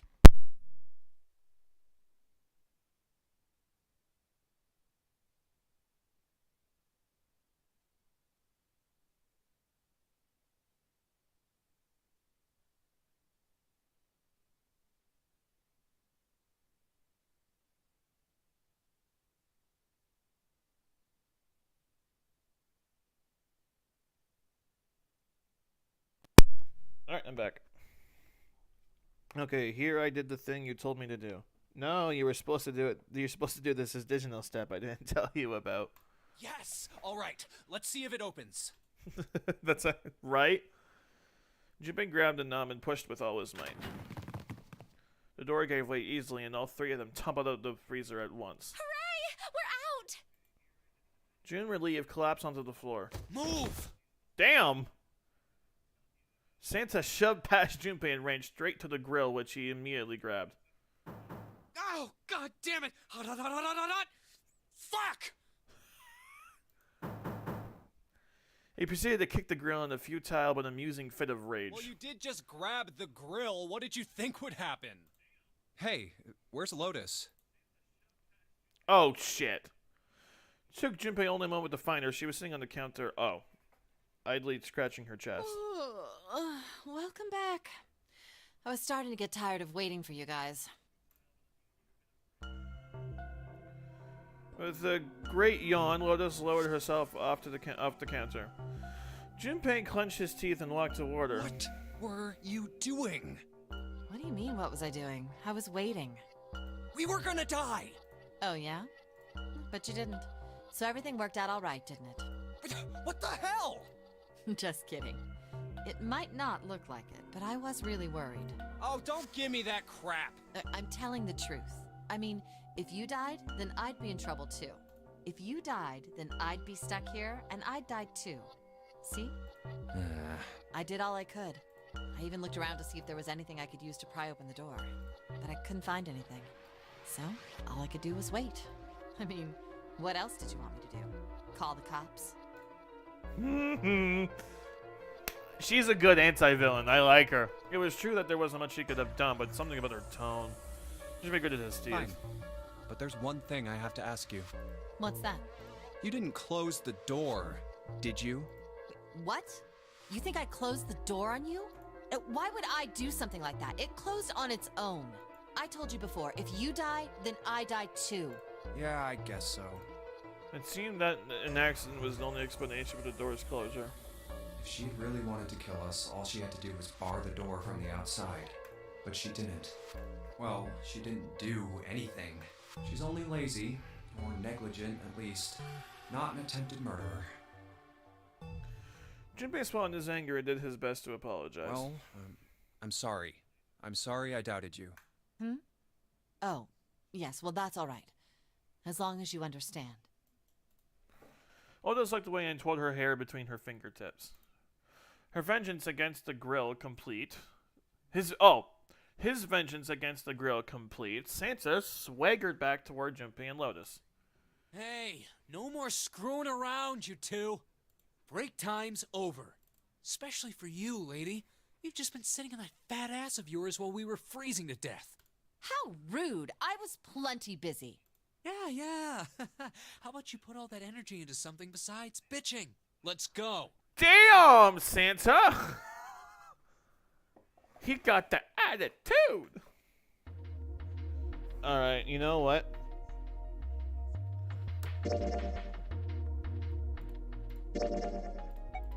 I think I'm gonna leave the stream here.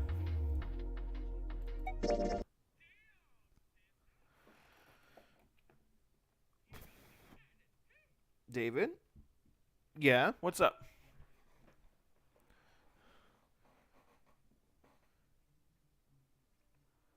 I'm gonna leave this thing here. I'm gonna charge my controller because I didn't charge it much, of course, so it died again on me. I'm gonna leave it here. I just saved the game and we're doing well. So far, I'm following the true ending path.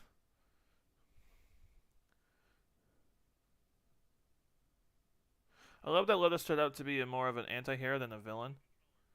She's more of an anti-villain because she's not actually a villain. It's an anti-villain. Anti-hero would be someone like Ace. He comes across as a hero and is like pretending to help everyone, but then turns out he's not. He killed... Well, actually, we were suspicious of him from the beginning, so, I mean, maybe not, but, I don't know. I was confused when the audio cut out earlier. Oh, okay. But yeah, I'm gonna leave this video here. Thank you for coming, even though I didn't tell you that you needed to this time. I was just kind of doing my own little thing. I didn't think I'd bother you this time. I'm gonna leave it here. Charge my controller up for the next 12 hours or so, whatever, however long it needs to charge. And then maybe come back again tomorrow? I'm not quite sure.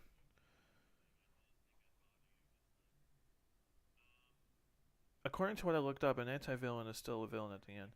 Not from what I know. That what you looked up is bullshit. I am 100% correct and never wrong. Yeah, let's go with that. Anyways, I'm going to leave it here. Thank you for coming, and to anyone else who may or may not be watching.